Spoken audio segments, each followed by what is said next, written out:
The training mat stretched 15 feet across, regulation navy blue, worn smooth by 1,000 boots in 1,000 falls. 282 Navy SEALs stood in a loose circle around its edges, arms crossed, eyes skeptical. The morning sun cut through the California haze, turning the Pacific coastline into a blade of light against the concrete and steel of Naval Special Warfare Command. In the center of that circle, two men lay broken. Their screams had died to moans, their legs bent at angles God never intended. Blood pooled dark beneath them, mixing with sweat in the salt air blowing in from the ocean. And standing between them, breathing steady despite the blood on her lips and the fire in her ribs, was a woman they'd written off before she ever stepped onto that mat. Petty Officer First Class Sarah Mitchell, 28 years old, 5'6", 135 pounds soaking wet, combat medic, Marine Recon. And the most dangerous person in that circle, though only a handful had known it before those 7 seconds changed everything. Her right hand hung loose at her side, her left pressed against her ribs where the kick had landed. But her eyes stayed level, calm, the kind of calm that comes from places most people never see and pray they never have to. Someone in the crowd whispered a prayer. Someone else turned away. A third man vomited quietly into his hands, unable to process what he just witnessed. Chief Instructor Raymond Hayes stood frozen at the edge of the mat, his whistle still raised to his lips, though he'd never gotten the chance to blow it. The whole thing had happened too fast. 7 seconds from attack to aftermath. 7 seconds that would rewrite careers and change protocols and prove what some men refuse to believe. That skill doesn't care about size.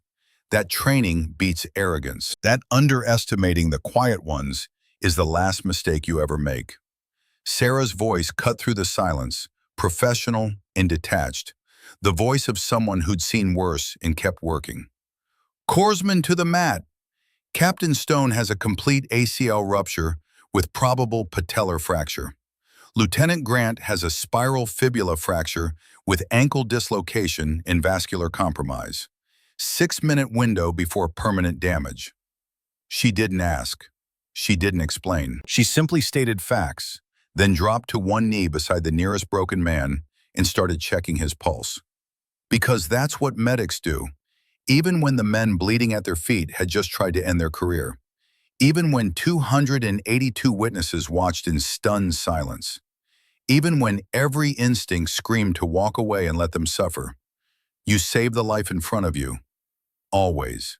No exceptions. But the real story, the one that mattered, the one that explained how a combat medic broke 2 Navy SEALs in 7 seconds flat without breaking a sweat, that story started 6 months earlier, in a place where the rules were different and the stakes were higher, and Sarah Mitchell first learned what it meant to be underestimated by men who should have known better.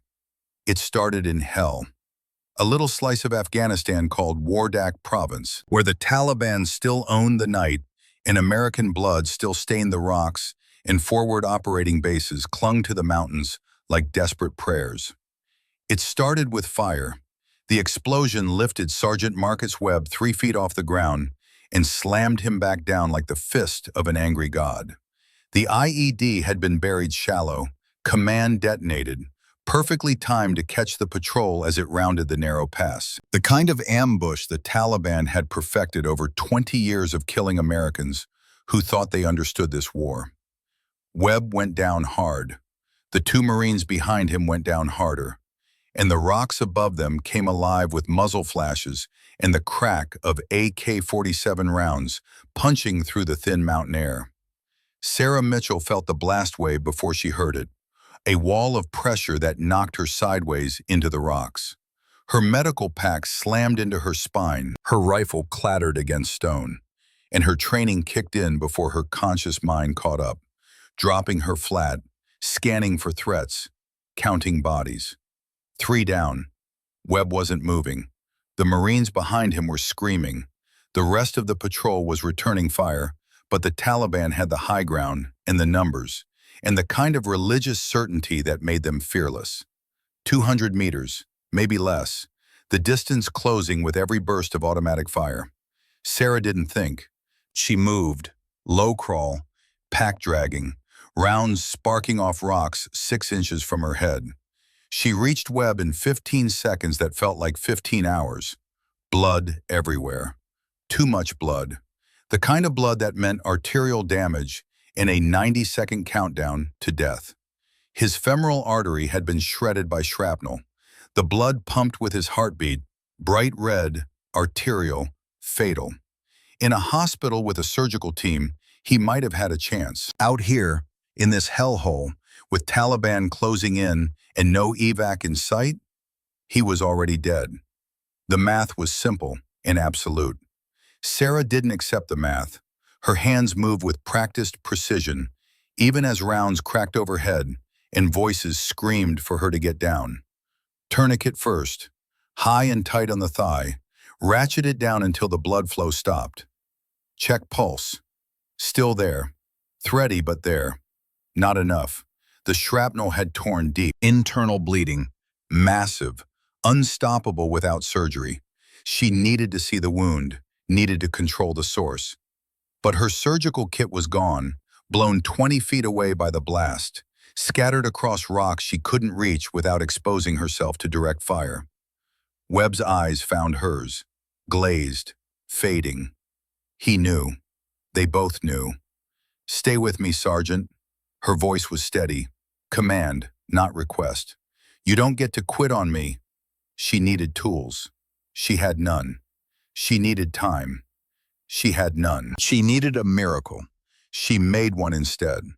Her K-bar knife cleared its sheath in one smooth motion. 7 inches of carbon steel, the same knife Marines had carried since World War II. Not a surgical instrument, not even close, but sharp enough and steady enough in the right hands. Taliban rounds walked closer. The suppressing fire from her patrol was faltering. Someone was yelling for her to fall back. She ignored them all. The blade cut through Webb's pant leg, through skin, through muscle, following the path of the shrapnel by feel and instinct, and the kind of anatomical knowledge that comes from 1,000 hours of training and the desperate need to save the life in front of you. Blood welled up. She wiped it away with her sleeve, cut deeper, found the arterial tear, and then, working with fingers made steady by sheer force of will, she began to clamp and tie and pray that battlefield surgery performed with a combat knife and paracord would be enough to keep a good man breathing until the Black Hawk arrived. If it arrived. The Taliban were 100 meters out now, close enough to hear their voices, close enough to see their shadows moving through the rocks, close enough that Sarah knew with cold certainty that she'd bought Webb maybe 5 more minutes of life and cost herself the same. She didn't care. The mission was clear. Keep him alive. Everything else was secondary. Her hands worked. Blood soaked through her gloves. Rounds sparked closer. Someone was screaming her name, begging her to move. And still she worked, because quitting wasn't in her vocabulary and never had been. The voice screaming belonged to Corporal Danny Rodriguez, the youngest member of the patrol. 20 years old. First deployment, he'd looked up to Sarah since they'd arrived in country. Watched her work with a kind of reverence usually reserved for chaplains or saints. "Mitchell, for Christ's sake, pull back, they're coming!" She didn't look up. Couldn't look up. Webb's pulse was stabilizing, but barely. The makeshift clamp was holding, but just. One wrong move and he'd bleed out in seconds. "Cover me, Rodriguez. I need 2 more minutes." "We don't have 2 minutes." "Then make them." The kid did. Emptied his magazine into the rocks above. Reloaded. Emptied another. Bought her the seconds she needed while rounds chewed up the ground around him. 90 seconds became 2 minutes. 2 became 3. Webb's pulse steadied. The bleeding slowed. And somewhere in the distance, the sound she'd been praying for cut through the gunfire like the voice of salvation itself. Rotor blades, heavy and deep. The Black Hawk coming in hot, pilot risking everything to pull them out of this killing zone. The Black Hawk's door gunner opened up with the minigun, watched the mountains drop away beneath them, as the pilot banked hard and ran for the safety of the forward operating base. 3 surgeries and 4 months of rehab, but he lived. The after-action report called it a miracle. The battalion surgeon called it the finest piece of field medicine he'd seen in 20 years of war. The patrol called it the day Mitchell went from good medic to legend. The brigade commander called it something else when he pinned the Bronze Star with Valor to Sarah's blood-stained uniform 2 weeks later. He called it proof. But not everyone was convinced. Not everyone wanted to be, because Sarah Mitchell had done something that complicated the narrative. She'd saved a life under fire in a way that required both medical skill and combat courage. She'd proven that the designation non-combatant was a bureaucratic fiction when the bullets started flying. She'd proven that women could do the job, and some men would never forgive her for it. The ceremony took place at Forward Operating Base Shkin, dusty parade ground, American flags snapping in the wind, 150 Marines in formation, the commander's voice echoing across the compound as he read the citation.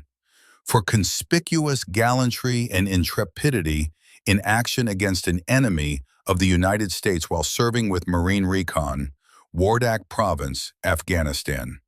Petty Officer Mitchell's actions were in keeping with the highest traditions of the United States Naval Service. The medal felt heavy against her chest, heavier than it should, because 3 Marines had gone home in body bags from that same patrol. Because the Taliban who'd planned the ambush were still out there. Because medals didn't bring back the dead or erase the memories of those who'd watched friends die. After the ceremony, Webb found her, still on crutches, still pale from blood loss, but alive and determined to walk again. "They tell me I should be dead," he said. "You're not. Because of you." He extended his hand. "Thank you doesn't cover it, but thank you."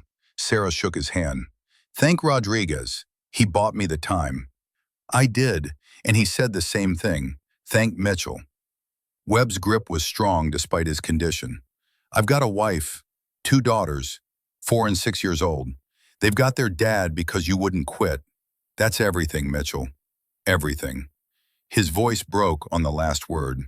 Sarah felt her throat tighten, nodded once, couldn't trust herself to speak. "Whatever you do next," Webb continued, "whatever they ask of you, remember this. You're the best damn medic I've ever served with, and I've served with the best." He left. Sarah stood alone on the parade ground, dust swirling around her boots, metal heavy against her chest, and wondered what came next. The answer arrived 4 months later. 4 months after Wardak, Sarah Mitchell received orders. Not a request, not an invitation. Orders. Direct from Special Operations Command, classified, immediate transfer required. Naval Special Warfare Command, Coronado, California. Report to the Training Development Division. Purpose: develop and demonstrate combat medic retention protocols for SEAL operations. She read the orders 3 times, looking for the hidden meaning. Found it in what wasn't written. They didn't want her expertise. They wanted her failure. A test case. Proof that even the best female medic couldn't hack it with the SEALs. She packed her gear anyway, because orders were orders, and because part of her wanted to see their faces when she proved them wrong. The flight from Kabul to San Diego took 26 hours with layovers. She spent most of it sleeping, the kind of exhausted sleep that comes after months of living on adrenaline and bad coffee and the constant background hum of potential violence. She dreamed of Webb, of the blood and the rocks and the sound of rotor blades promising salvation. She dreamed of Rodriguez too, the kid who'd stood his ground and given her the seconds she needed. Last she'd heard, he'd made sergeant, was training new Marines, probably telling them the story of the crazy medic who'd performed battlefield surgery under fire. She woke up over Nevada and looked down at the desert scrolling past beneath them, so different from Afghanistan and yet somehow the same. Harsh, unforgiving, beautiful in its cruelty. 20 minutes after landing, she was in a rental car heading south on the I-5, watching the Pacific appear on her left like a promise. The ocean, vast and blue and eternal.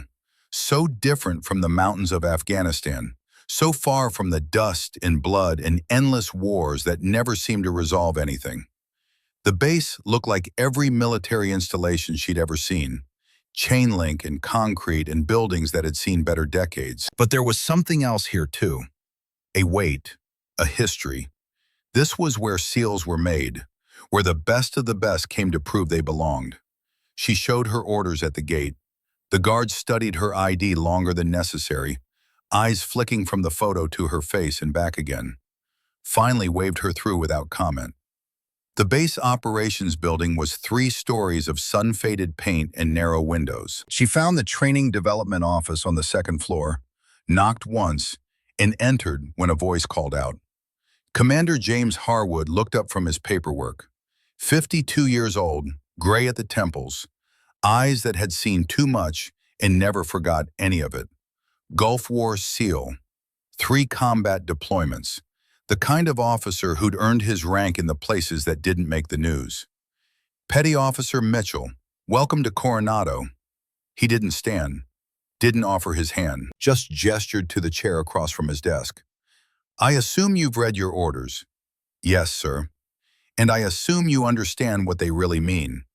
Sarah met his eyes. I understand some people want me to fail, sir. Some people. Harwood's mouth twitched, not quite a smile. That's diplomatic. The truth is, half the brass thinks this whole integration thing is political theater. The other half thinks it's necessary evolution. Me?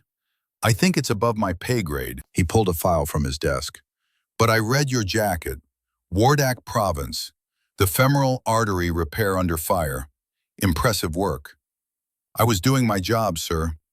Your job was to provide medical support.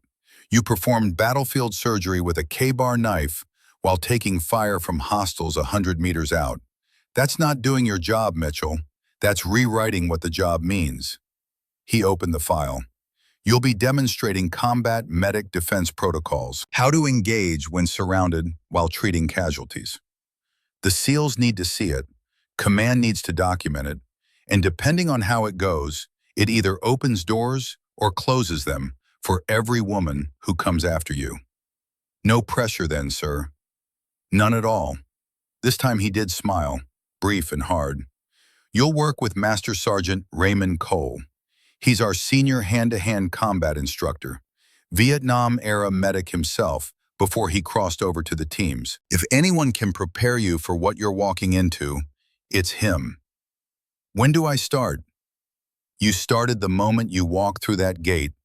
Harwood closed the file. Dismissed. Sarah stood, saluted, and turned to leave.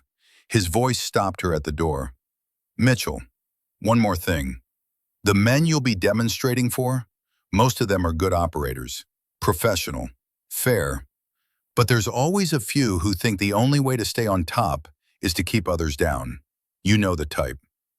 Yes, sir, I've met them before. I'm sure you have. Just remember out here you're on their turf, their rules, their audience. He paused. So don't give them any excuse to break you. Sarah nodded once and left, her boots echoing down the hallway, wondering what kind of man this Master Sergeant Cole was, and whether he'd be another obstacle or something else entirely. She found out the next morning. The armory smelled like gun oil and old sweat, and the particular metallic tang of weapons that had seen real use. Sarah was checking the serial number on her assigned M4 when a voice spoke behind her. You're the one who saved Webb and Wardak. She turned. The man standing there looked like he'd been carved from old leather and cigarette smoke. 58 years old, maybe 60. Gray beard cut military short, shoulders still broad despite the years. Eyes pale blue and sharp as broken glass. He wore the same desert camouflage utilities as everyone else, but his moved differently. Older, stiffer. The walk of a man whose body had taken more damage than it was designed to endure, and kept working anyway.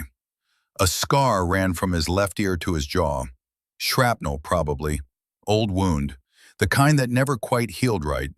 His left leg carried more weight than his right. Another souvenir from another war. Master Sergeant Cole? Sarah guessed. Gunner. Everyone calls me Gunner. He moved closer, studying her with the kind of attention usually reserved for equipment inspections. Hell of a job you did out there. Femoral repair with a K-bar. Webb says you saved his life. The Black Hawk saved his life. I just kept him alive until it got there. That's one way to look at it. Gunner leaned against the weapon rack, taking weight off his left leg. Other way is you did something most combat surgeons couldn't pull off with a full operating theater. Out in the rocks, under fire, with Taliban breathing down your neck. Sarah said nothing. Compliments made her uncomfortable. Always had. Her father had been the same way. Decorated Marine officer who deflected praise with the same short nods and uncomfortable silences. You know why they brought you here? Gunner asked. To demonstrate medic defense protocols. That's what they tell people. Want to know the truth? He didn't wait for an answer. Command wants to prove integration doesn't work. They need a test case. Someone who looks good on paper but fails in front of witnesses. Then they can close the door and say they tried. Commander Harwood told me something similar. Harwood's a good man, fair, but he's got bosses and they've got agendas. Gunner pushed off the rack, limped 2 steps closer. I'm not one of them. Why should I believe that? Because I watched you on the video feed. The security cameras at Wardak FOB caught the whole thing.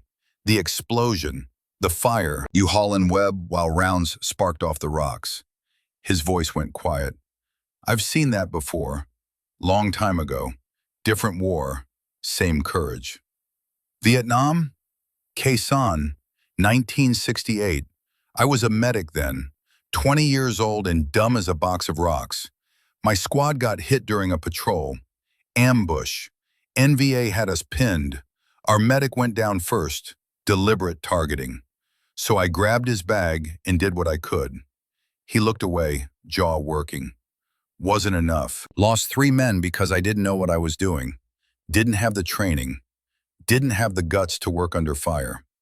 Sarah studied him, understanding dawning. The scar, the limp, the weight he carried in his eyes that had nothing to do with age. That's why you became an instructor. That's why I've spent 40 years making sure no medic ever freezes the way I did. Gunner met her eyes again. You didn't freeze. Under worse circumstances than I faced, with better results than I managed. So here's the deal. I'm going to train you, not for them, not for their politics or their test cases, for the next Webb who needs someone like you. Train me in what? How to fight, how to win, how to walk into a room full of men who don't think you belong and make them believers. He started toward the door. Meet me in Gym 3 at 05:30 tomorrow. Wear your PT gear and leave your ego at home, because I'm going to break you down and build you back up, and it's going to hurt like hell. Why would you do this for me? Gunner stopped in the doorway. When he looked back, his face showed 40 years of regret, carried like weight on tired shoulders. Because I couldn't do it for my team. Because I've been teaching other people to be brave for 4 decades, while I remember being a coward. Because maybe training you right helps balance the scales. His voice roughened. And because Webb's wife sent me a letter. Told me her husband's alive because someone finally had the guts to do the job I failed at. So yeah, I'm doing this for you, but I'm doing it for them too. He left. Sarah stood alone in the armory, the smell of gun oil and old wars surrounding her, and understood she just met something rare in the military. A man who let his failures make him better instead of bitter. She showed up at Gym 3 at 05:30 the next morning. Gunner was already there, the space already set up. Mats on the floor, training pads on the walls. The air smelled like rubber and determination. 3 weeks, that's what they had. 3 weeks before the demonstration in front of 282 SEALs who'd already decided she couldn't hack it. 3 weeks to learn what most operators spent years perfecting. Gunner didn't waste time on speeches. Everything you know about fighting is wrong, he said. You've been taught to fight like you're the same size as your opponent. You're not. Never will be. So we're going to teach you to fight like physics matters more than muscle, like leverage beats strength, like a small person with the right training can drop a big person who thinks size is all that matters. He demonstrated simple moves, brutal in their efficiency, not about overpowering, about redirecting, using momentum, turning strength into weakness. This isn't sport fighting, he continued, not MMA, not boxing. This is survival. When you're treating a casualty and someone grabs you from behind, you don't have time for a fair fight. You disable them and get back to work. Fast, clean, no wasted motion. He showed her a wrist lock, how to trap the grabbing hand, how to rotate your body so their strength worked against them, how to apply pressure to the joint until they had no choice but to go down or have their arm broken. The key is commitment, Gunnar said. Half measures get you killed. When you apply the technique, you commit fully. You decide they're going down, and they go down. Period. Sarah tried it, got it wrong. The training partner stayed standing. Gunnar corrected her positioning. You're thinking too much, analyzing. Combat doesn't give you time to think. You react. The thinking happens in training. The doing happens under fire. Again. She tried again. Better this time. The partner went down. Controlled, but effective. Good. 999 more times and it'll be automatic. Pain is data, he told her on day 3, after she'd taken a throw wrong and landed hard enough to see stars. Your body's trying to tell you something. Listen to it. Use it. Don't fight through pain. Fight because of it. She didn't understand at first. Thought he meant push through the pain. Ignore it. But that wasn't it at all. When you get hurt, your body releases adrenaline, sharpens your focus, makes you faster, stronger. Most people panic when they feel pain. You're going to use it as fuel, as information. Pain means something's wrong, so you fix it, you adjust. You don't quit, you adapt. Day 7, he introduced weapons, not firearms, improvised tools, medical shears, pens, keys, anything that could become an advantage in the half-second window when surprise mattered more than strength. A pen to the eye socket will stop any attacker. Medical shears can cut through muscle like butter. A key jabbed into the throat will give you 3 seconds to escape. You're not looking to kill. You're looking to disable. Create distance. Get back to your patient. Day 12, he brought in other instructors. Full contact sparring. Sarah took hits. Real hits. Her jaw got clipped. Her ribs got bruised. She gave them back. Started to understand how to read body language. How to see the attack before it came. How to position herself so size became irrelevant. The other instructors were professional, respectful. They didn't pull punches, but they didn't try to hurt her either. Just pushed her to see what she could do under pressure. One of them, a SEAL named Dave Martinez, pulled Gunnar aside after a session. She's good, Martinez said. Really good. Where'd she learn to fight like that? She didn't, Gunnar replied. That's all from the last 2 weeks. Raw talent plus motivation. 2 weeks? You're kidding. Not even a little.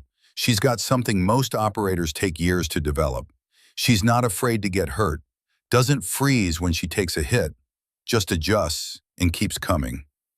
Martinez watched Sarah work through a sequence with another partner. She's going to surprise some people. That's the plan. Day 18, something clicked. She stopped thinking, started moving.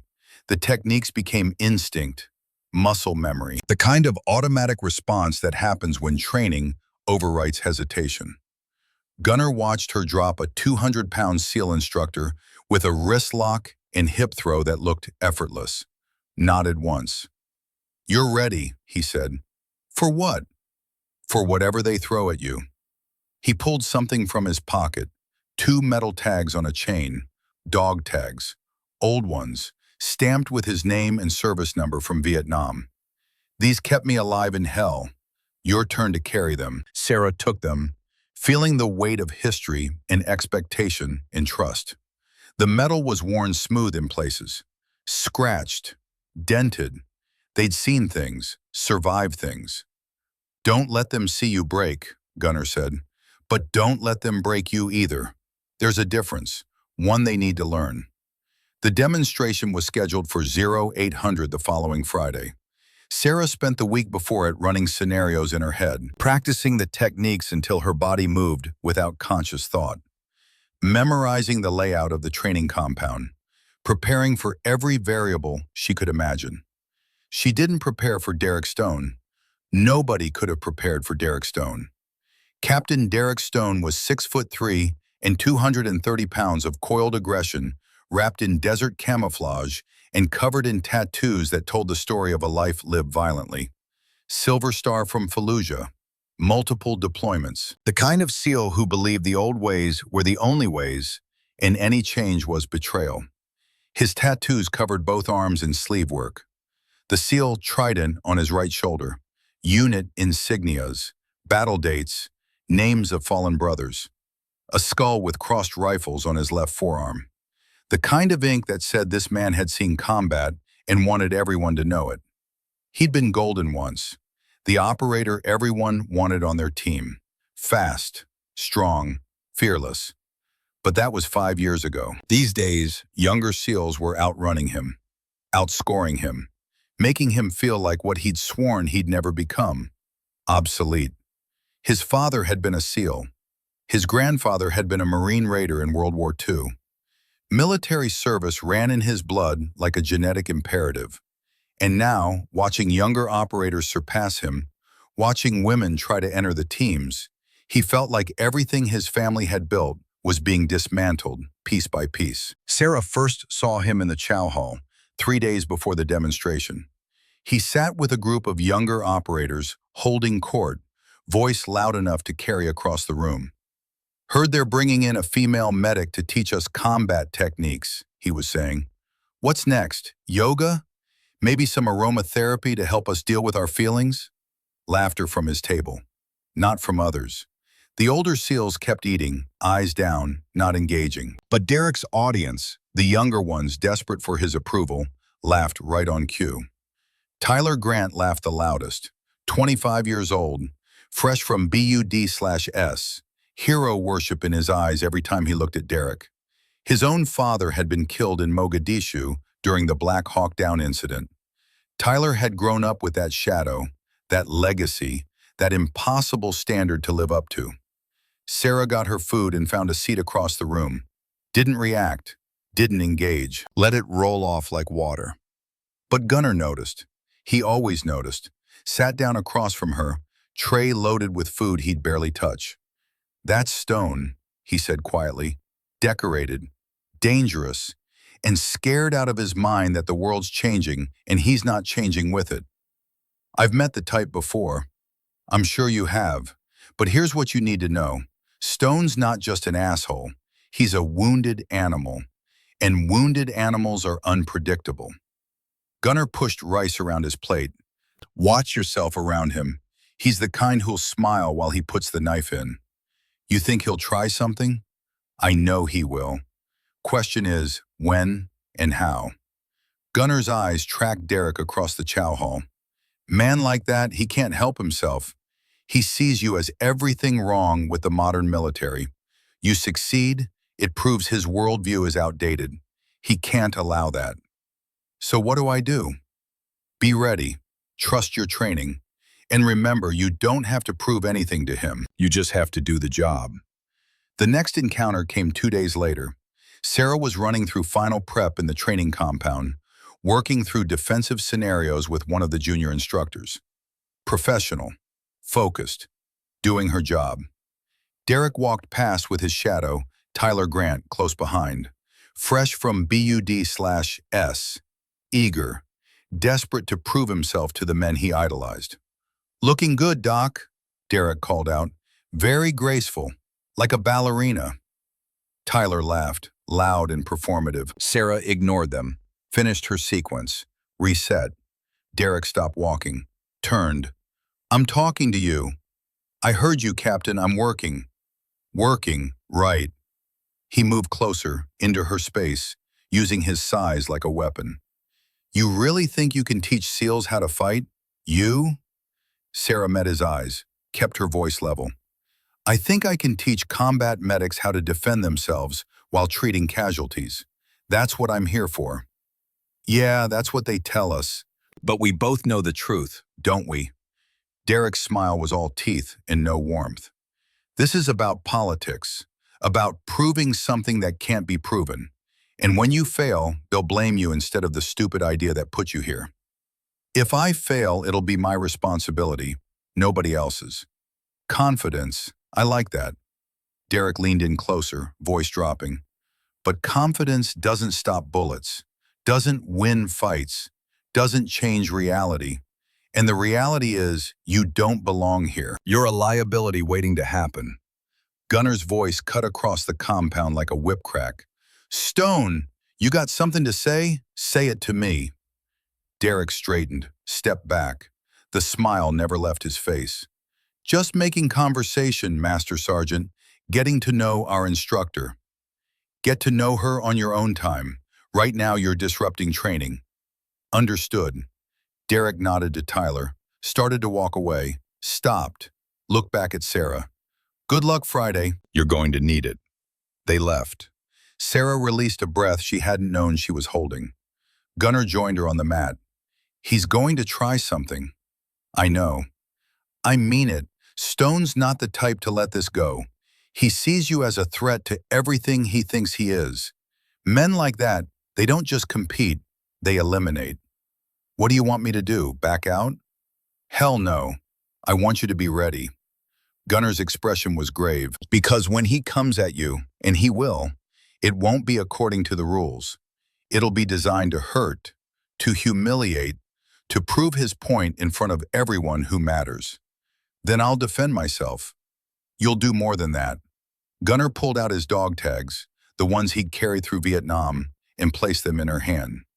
You'll show them what happens when training meets arrogance, when discipline faces ego, when someone finally stands up and says enough. Sarah closed her fingers around the metal, still warm from his pocket, heavy with history.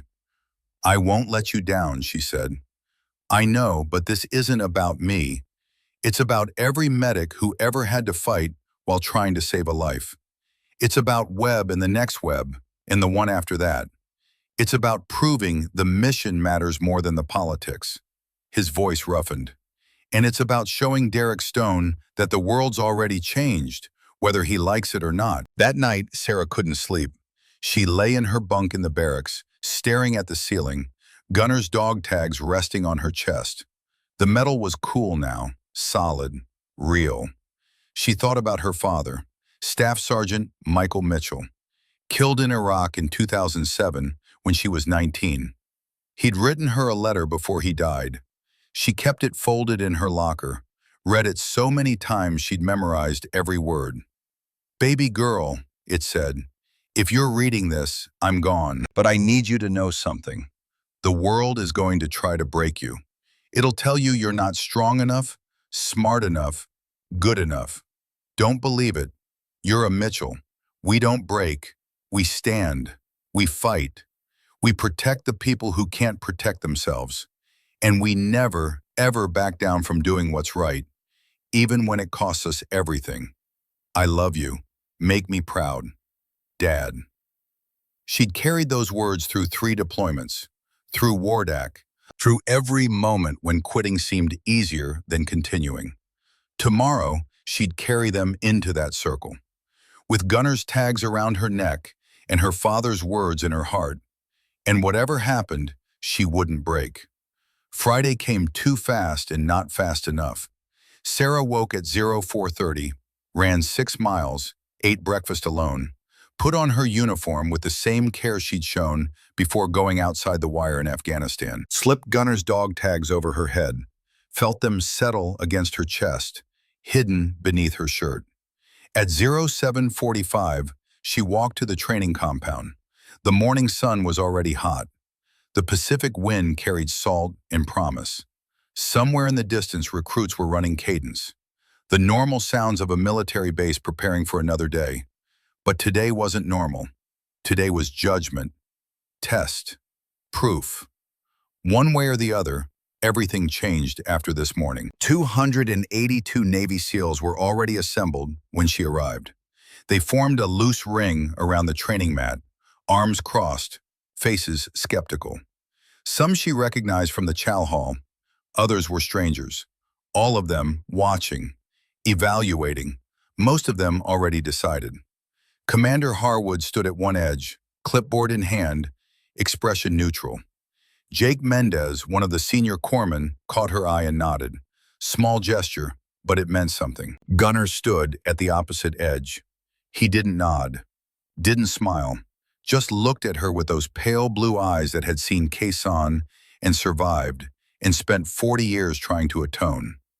And near the front of the crowd, arms crossed and smile sharp, stood Derek Stone, Tyler Grant beside him. Both of them radiating the kind of confidence that comes from never having been proven wrong. Sarah stepped onto the mat. The rubber was warm beneath her boots. The silence was complete. 282 men waiting to see her fail. Commander Harwood cleared his throat. Petty Officer Mitchell will demonstrate combat medic retention protocols, specifically defensive engagement techniques when treating casualties under direct threat. These are real-world scenarios based on actual combat situations. All engagement will be controlled and supervised. Questions?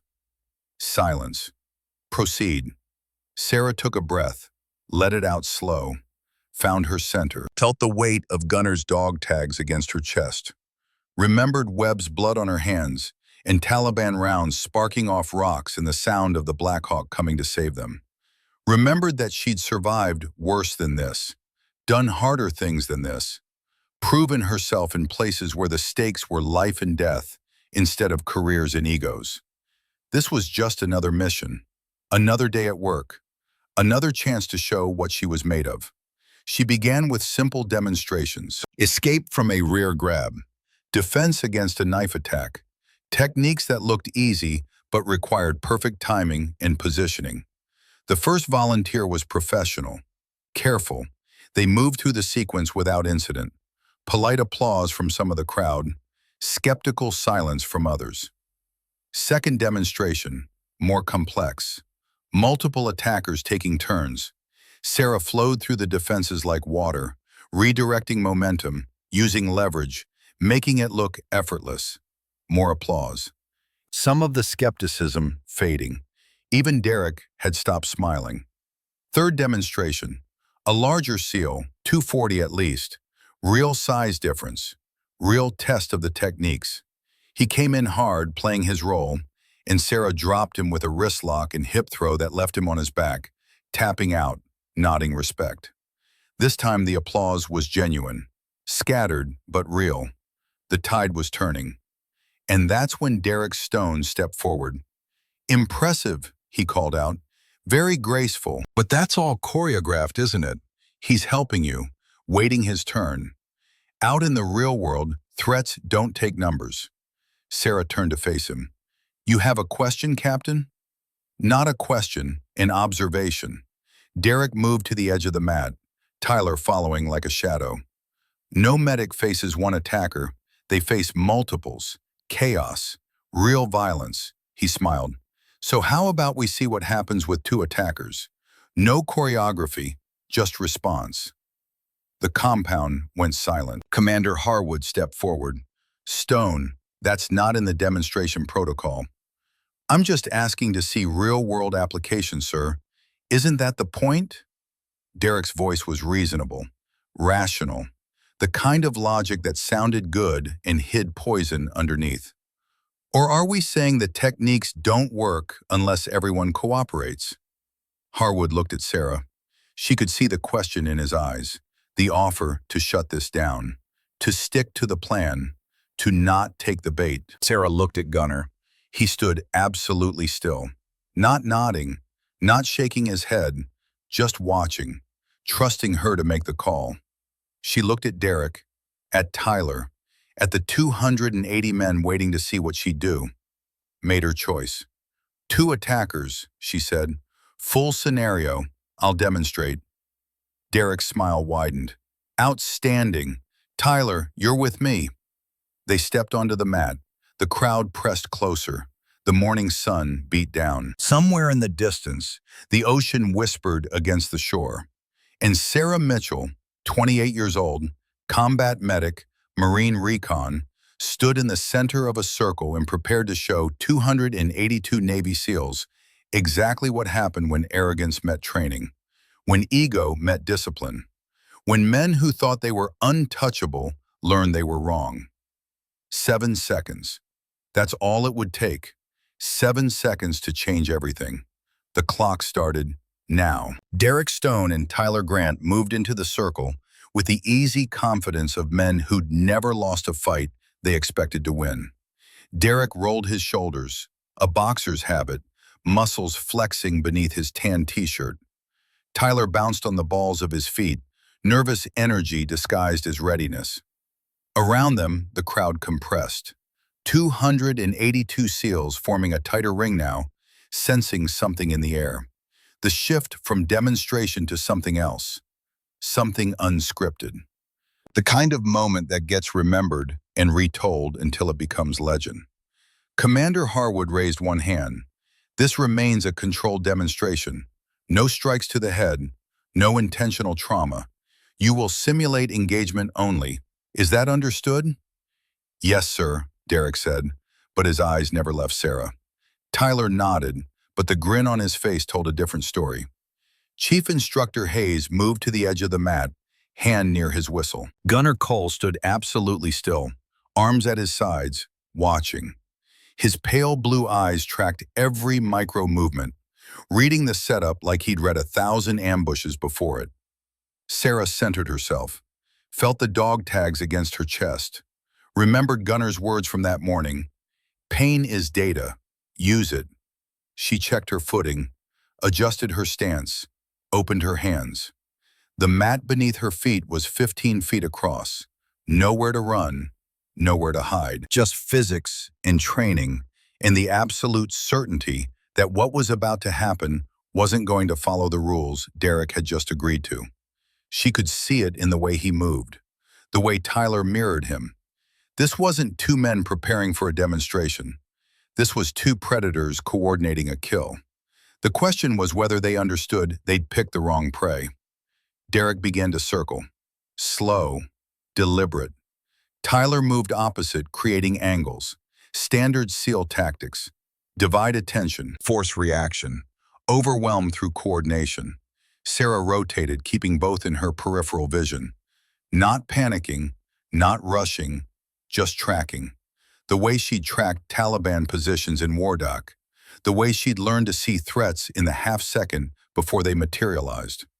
In the crowd, Jake Mendez shifted his weight. Something was wrong. He could feel it. 20 years as a corpsman had given him instincts about these things. The body language wasn't right. This wasn't training, this was hunting. He glanced at Gunner. The old instructor's face was carved from stone. Waiting, watching, ready to intervene if needed, but trusting Sarah to handle it first. You look nervous, Doc, Derek said, voice calm, friendly even, but his body told the truth. Weight forward, center low, ready to explode. Just focus, Captain. Focused, good. You're going to need that. He took another step. Because out there, in country, focused is the difference between coming home and coming home in a box. Tyler moved closer from the other side. The circle tightened, 28 feet apart, then 20, then 15. Sarah's pulse stayed steady, 72 beats per minute, the same rhythm she'd maintained while cutting into Webb's leg with rounds sparking off the rocks. The same rhythm she'd learned to control during 3 deployments where panic meant death. She spoke quietly, clearly. This is not a game environment. You will follow protocol. Derek laughed. That short, nasal exhale of someone who doesn't take warnings seriously. Or what? You'll report us? Sarah met his eyes. No, I'll defend myself. The silence that followed was absolute. Even the ocean seemed to hold its breath. Tyler glanced at Derek, uncertain now, looking for guidance. This was escalating past where he'd expected. past where he was comfortable. But Derek was committed, and Tyler followed Derek. That's how it worked. Derek's face hardened. Then defend yourself. What happened next took less time than a heartbeat, but unfolded with the terrible clarity of inevitability. Derek lunged from Sarah's right, Tyler from her left. Not a demonstration rush, not a training pace engagement. Real speed, real force, real intent. Their coordination was perfect. Simultaneous driving kicks, aimed to connect at the same instant, designed to overwhelm through shock and violence. Derek's boot targeted her ribs, 850 pounds per square inch of focused impact. The kind of kick that crumples body armor and breaks sternums. He'd practiced it 1,000 times. On bags, on pads, never on a person. But he knew the mechanics, knew the damage it could do. Tyler's boot aimed lower, the side of her knee, the vulnerable joint that, once collapsed, ends the fight before it begins. Simple physics, simple anatomy. Take out the base, and everything falls. Sarah saw them coming, read the tells in their hips and shoulders, understood what was happening with the crystal clarity of someone who'd seen violence before and knew its face. She tried to move, started the shift, but 15 feet isn't enough distance when two trained operators attack in concert. Physics doesn't care about fairness. Momentum doesn't negotiate. Derek's boot connected first. The impact drove through her ribs like a hammer. Pain exploded white and total across her torso. She felt something crack, felt the breath leave her lungs in a compressed gasp, felt her body start to fold. Tyler's kick landed a fraction of a second later, caught her planted leg mid-shift. The joint buckled, her base collapsed. Sarah hit the mat hard, spine first, then shoulder, then elbow. The world tilted and blurred, her vision tunneled. The sound of the impact echoed across the compound with sickening clarity. Not the rehearsed slap of training contact, the raw thud of an uncontrolled fall. The sound of bone meeting rubber with nothing in between but flesh and pain. Silence. Complete and absolute silence.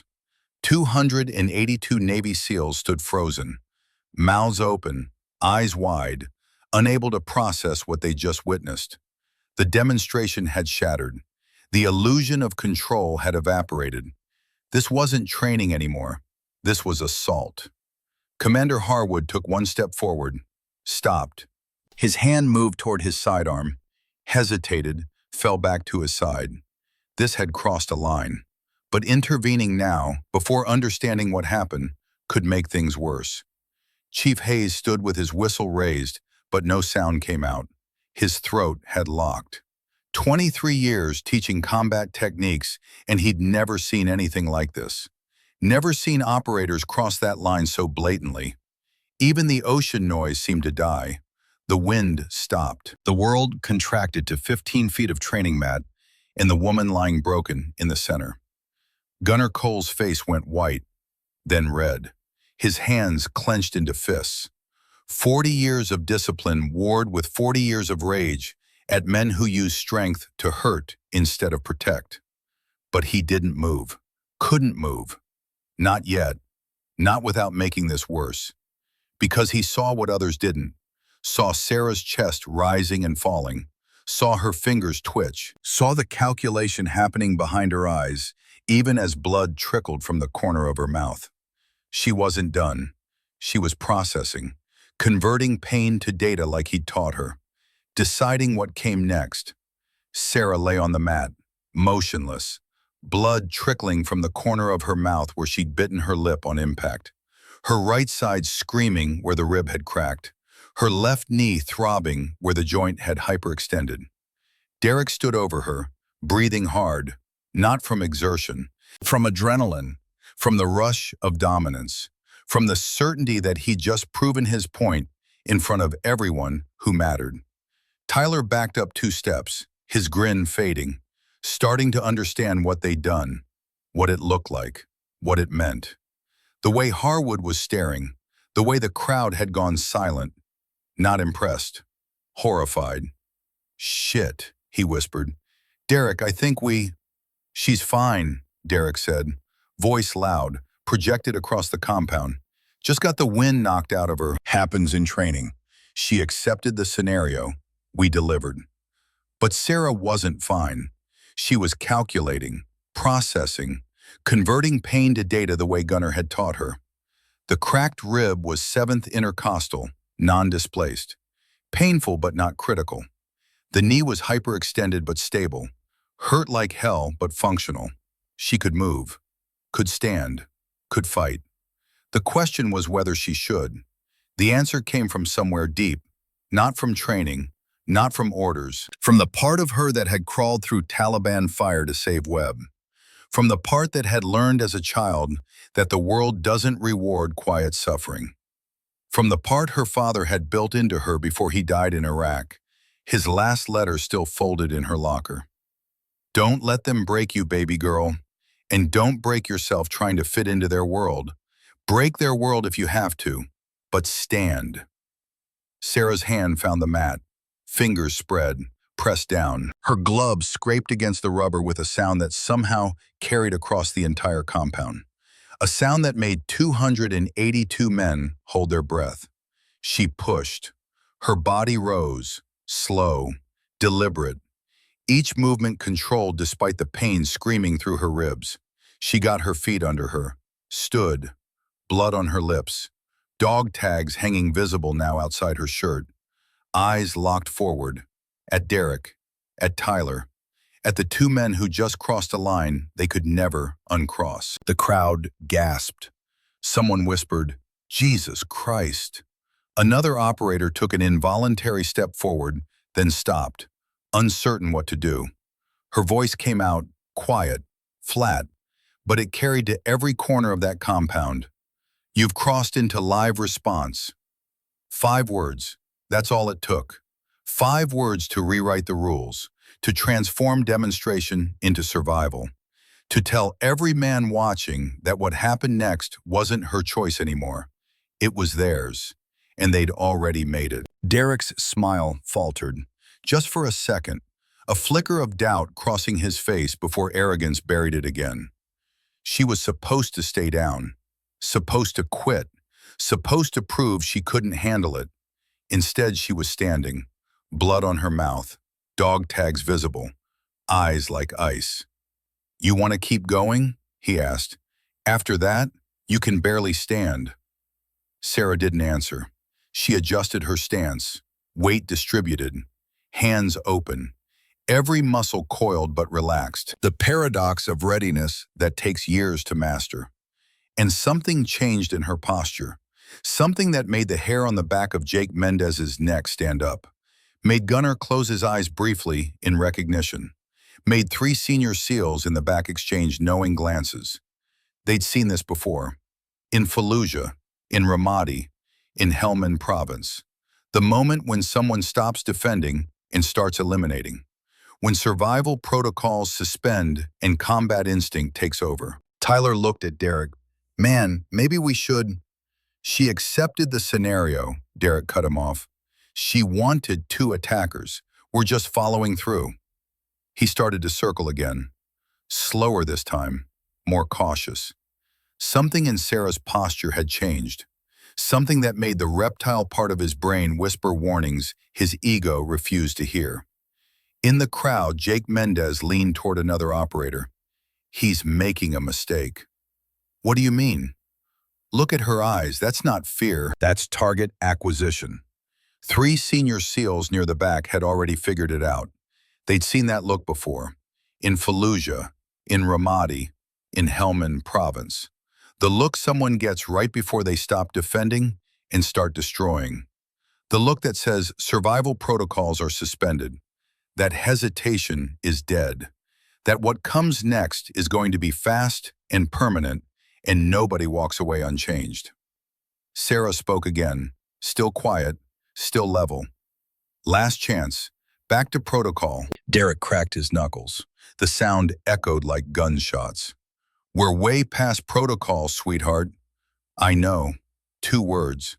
But the way she said them made Tyler Grant take an involuntary step back, made several SEALs in the crowd straighten up, made Gunner Cole close his eyes briefly and mouth something that looked like a prayer, because he knew what was coming, had trained her for exactly this, had spent 3 weeks teaching her how to disable threats when survival demanded it. And now she was about to use every lesson he'd given her.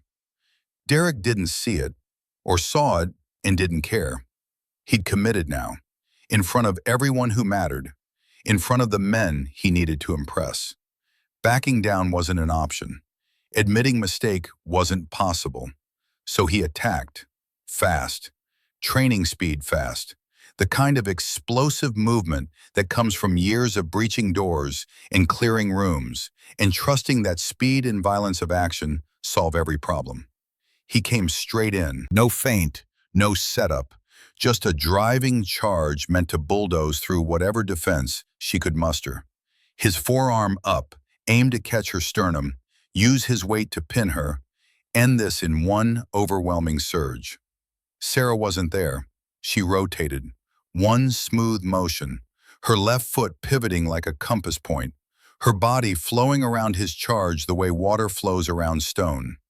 His arm cleared the space where her shoulder had been by 3 inches. And in that moment, when his momentum had committed him forward, and his balance was broken, and his weight was all wrong, Sarah moved. Not defending anymore, eliminating. Her left hand caught his extended wrist. Not gripping, guiding. Her right forearm planted against the inside of his knee. The vulnerable medial side where ligaments connect and joints depend on geometry to stay stable. She didn't push. She rotated, used his own driving force, turned his strength into a lever. Applied pressure in the one direction the human knee was never designed to bend. The sound was unmistakable. A dry, splitting crack that cut through the morning air like a gunshot. Not loud, but clear. Final. The sound of anterior cruciate ligament tearing completely. The sound of patellar tendon ripping from bone. The sound of cartilage shredding like wet paper. Derek's scream came half a second later. High-pitched, primal. The sound a man makes when his body breaks in a way that rewrites his understanding of pain. His leg collapsed inward. The knee bent 40 degrees wrong. Ligaments shredding, cartilage tearing, bone grinding against bone where it should never touch. He went down, hard, face first, hands clutching at the ruined joint, the scream rising into something that wasn't quite human anymore.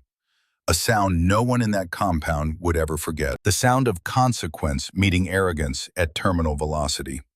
Sarah was already moving. Tyler saw his mentor fall, saw the leg bent wrong, saw the reality that they'd miscalculated catastrophically. Panic overrode training. He lunged from behind, reaching for her shoulder, trying to grab, trying to stop her, trying to fix this before it got worse. Too late, always too late, because Sarah had already pivoted, had already read his approach in the shadow on the mat, had already committed to the counter before his hands left his sides. She dropped low, under his grab, her body coiling like a spring. His momentum carried him forward, off balance, reaching for what wasn't there. Sarah caught his wrist mid-lunge, stepped into his space, used his own rushing weight against him. Her hip became a fulcrum. His body became a lever, and physics did what physics always does when you understand it better than your opponent. Tyler Grant went airborne, not far, just enough to break his base, just enough to put all his weight on one planted foot, with his center of mass in exactly the wrong position. Sarah's heel came down, precise, targeted, driving directly into the lateral side of his planted leg, the fibular head, the small bone that runs alongside the shin, the weak point in the lower leg structure. The snap was different than Derek's break, deeper, wetter, the sound of bones spiraling apart under torsional stress, the sound of an ankle dislocating as the foot torqued one way and the leg stayed another. The sound of ligaments tearing and tendons ripping and joints destroying themselves under forces they were never designed to withstand. Tyler didn't scream at first, just made a sound like all the air had been punched from his lungs. Then he saw his foot, saw it dangling at 90 degrees wrong, saw the swelling already starting, saw the bone pressing against skin from the inside. Then he screamed. 7 seconds. From Derek's first charge to Tyler's collapse. 7 seconds that would be analyzed and debated and replayed in slow motion. 7 seconds that would end careers and start investigations and prove what everyone in that circle now understood with terrible clarity. Sarah Mitchell hadn't gotten lucky. She'd executed, with precision, with control, with the kind of clinical violence that comes from knowing exactly what you're doing and why.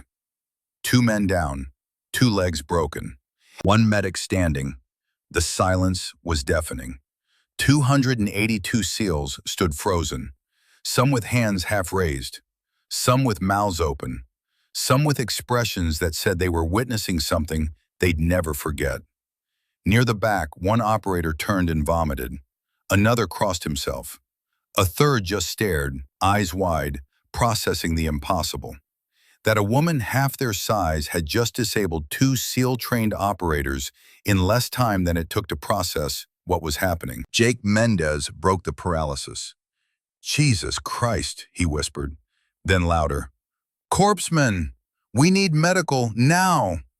Sarah dropped to one knee beside Derek, checked his pulse, assessed the damage.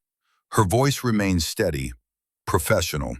The voice she'd used in Afghanistan when men were dying and panic was a luxury nobody could afford. Complete ACL rupture, probable patellar fracture, possible meniscus involvement. Immobilize and prepare for immediate evac. She moved to Tyler. His eyes were rolling, shock setting in. His foot hung at an obscene angle. Blood was pooling under his ankle where bone had torn through tissue. Spiral fibula fracture, ankle dislocation, check distal pulse. If circulation is compromised, you have 6 minutes before permanent damage. She found the pulse, weak but present, pressed her fingers to the dorsalis pedis, counted. The circulation was intact but barely. 4 minutes, she corrected. Move. 2 base corpsmen rushed onto the mat. They looked at Sarah, at the broken men, back at Sarah. One of them started to speak, stopped, just opened his trauma kit and started working. The other corpsman, a veteran named Rodriguez, recognized immediately what he was seeing. Combat medicine, the kind you practice under fire when seconds matter and hesitation kills. "You did this?" he asked Sarah. "They attacked me.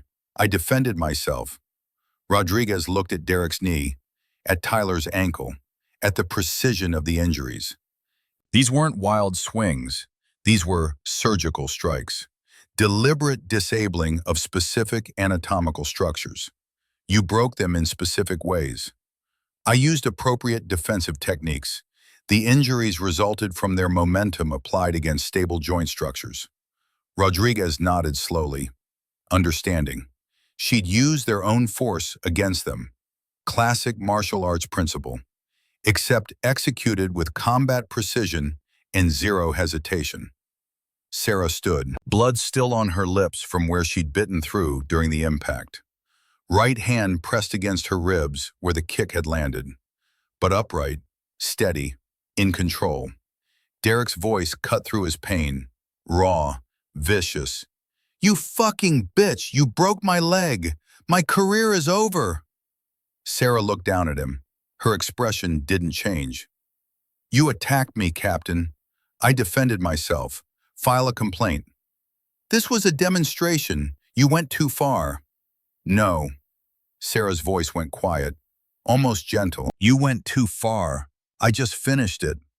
Tyler was crying now, not from pain alone, from the realization that his career, his dream, his entire future had just collapsed along with his ankle. His father had died in Mogadishu, had given everything for the teams, and Tyler had just thrown away his own chance to honor that legacy. "My dad," he whispered, "my dad died for this, and I just—" He couldn't finish. Sarah checked his vitals one more time, then stood and stepped back. Let the corpsman work. Her job was done. Commander Harwood finally moved, striding onto the mat, face flushed. Whether from anger or shock or something else entirely, nobody could tell. Mitchell, with me, now. Two military police appeared as if summoned. Not hostile, just present, ready. Sarah didn't resist, didn't argue, just nodded once and followed. As she walked past Gunnar, their eyes met. He didn't speak, didn't need to. His expression said everything. Pride, concern, vindication. She'd done what he'd trained her to do.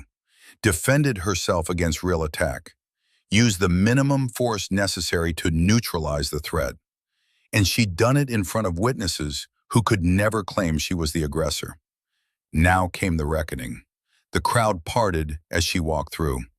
Some of the SEALs looked away. Others stared openly. A few whispered to each other, but the words didn't carry. The moment was too heavy, too raw. One operator, a senior chief named Marcus Williams, spoke as she passed. "That was righteous," he said quietly, just loud enough for her to hear. They had it coming. Another SEAL nodded. "Textbook self-defense. Hope Command sees it that way." But not everyone agreed. Near the front, one of Derek's friends, a SEAL named Brad Chen, shook his head. "She went too far," he muttered. "Could have just disabled them. Didn't have to break them." Jake Mendez rounded on him. "She was on the ground, injured, outnumbered. What the hell was she supposed to do? Ask them nicely to stop? She's trained. She could have controlled the force better." "Bullshit. You saw the attack. That was coordinated, premeditated. She defended herself and immediately rendered aid. That's more restraint than most operators would have shown." Behind them, the corpsman worked frantically. Derek's screams had subsided to harsh breathing. Tyler had gone silent, drifting into shock. The sound of Velcro and splints and urgent medical terminology filled the space where violence had just lived. Gunnar watched it all, his face unreadable. But inside his mind was racing, calculating, planning, because this wasn't over. The physical fight was done, but the bureaucratic battle was just beginning. And Sarah would need someone who knew how the system worked. Someone who could navigate the investigation. Someone who understood that doing the right thing in the moment didn't always protect you from the consequences after. He'd failed his team in Vietnam, let them down when they needed him most. He wouldn't fail Sarah. Sarah walked with her head up, back straight, because showing weakness now would validate everything Derek had believed about her, would prove that breaking her was possible, would make the next woman who tried to stand in this space face even worse. So she walked like she owned every step, like the blood on her mouth was a badge instead of an injury, like the two broken men behind her were a necessary consequence instead of a tragedy. The MPs escorted her to Building 7, third floor, a room with a metal table and 4 chairs and no windows. They gestured for her to sit. She did. They left, locked the door from outside. And for the first time since Wardock, Sarah Mitchell let herself shake.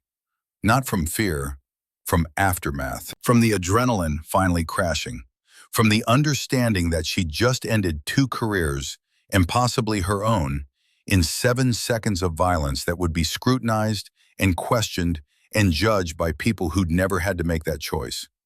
Her ribs throbbed. Each breath sent fire through her right side. She lifted her shirt. The bruise was already forming, deep purple spreading across her 7th rib. Cracked, almost certainly, maybe worse. She touched the area gently, felt the grating sensation of bone fragments shifting. Definitely cracked, possibly multiple fractures. She'd need x-rays, but that could wait. Small price, compared to what could have happened, compared to what they'd intended. She touched Gunnar's dog tags, closed her eyes, and waited. The investigation began within the hour. Captain Lisa Tran arrived first, JAG officer, former Marine, sharp suit, sharper eyes. She introduced herself without preamble, set a recorder on the table, and got to work. Petty Officer Mitchell, you understand you're not under arrest or formal accusation at this time. This is an investigative interview. You have the right to legal counsel. Do you wish to have an attorney present? No, ma'am. You're certain? I have nothing to hide. Tran studied her, seeing the blood, the bruise visible at the collar, the steady hands despite what had just happened. This woman had just broken two men and was sitting here calm as glass. Either she was in shock or she was the most controlled person Tran had ever interviewed. Very well, let's start at the beginning. Why did you accept the two-attacker scenario when it wasn't part of the approved demonstration protocol? Sarah chose her words carefully. Because it's the reality combat medics face in hostile territory. Denying that reality is a disservice to the training. I believed I could demonstrate appropriate defensive techniques. I was willing to try. And when Captain Stone and Lieutenant Grant entered the circle, I assessed their body language, their positioning, their coordination. Sarah paused. In my professional judgment as someone with 3 combat deployments, they were not preparing for a controlled demonstration. What did their body language tell you? That they intended to hurt me. Tran leaned forward. Not just win the demonstration, actually hurt you? Yes, ma'am. What made you certain? Sarah met her eyes. I've seen men prepare to kill. In Afghanistan, in training. There's a difference between competition and intent to harm. They had the latter. Did you communicate this assessment to anyone? I gave a verbal warning. I stated clearly that this was not a game environment and they needed to follow protocol. And their response? Captain Stone asked what I would do if they didn't. I told him I would defend myself. And then they attacked me. The words hung in the air. Simple, factual, devastating. Tran made a note. Describe the attack. Sarah walked through it. The coordination, the simultaneous kicks, the impact, the fall. Her voice stayed steady throughout, clinical, a medic describing injuries, a soldier reporting contact. I felt Captain Stone's boot connect with my right lateral rib cage at approximately the 7th intercostal space. The force was sufficient to fracture the rib and knock me off balance. Simultaneously, Lieutenant Grant's kick struck my left knee, causing hyperextension and compromising my base.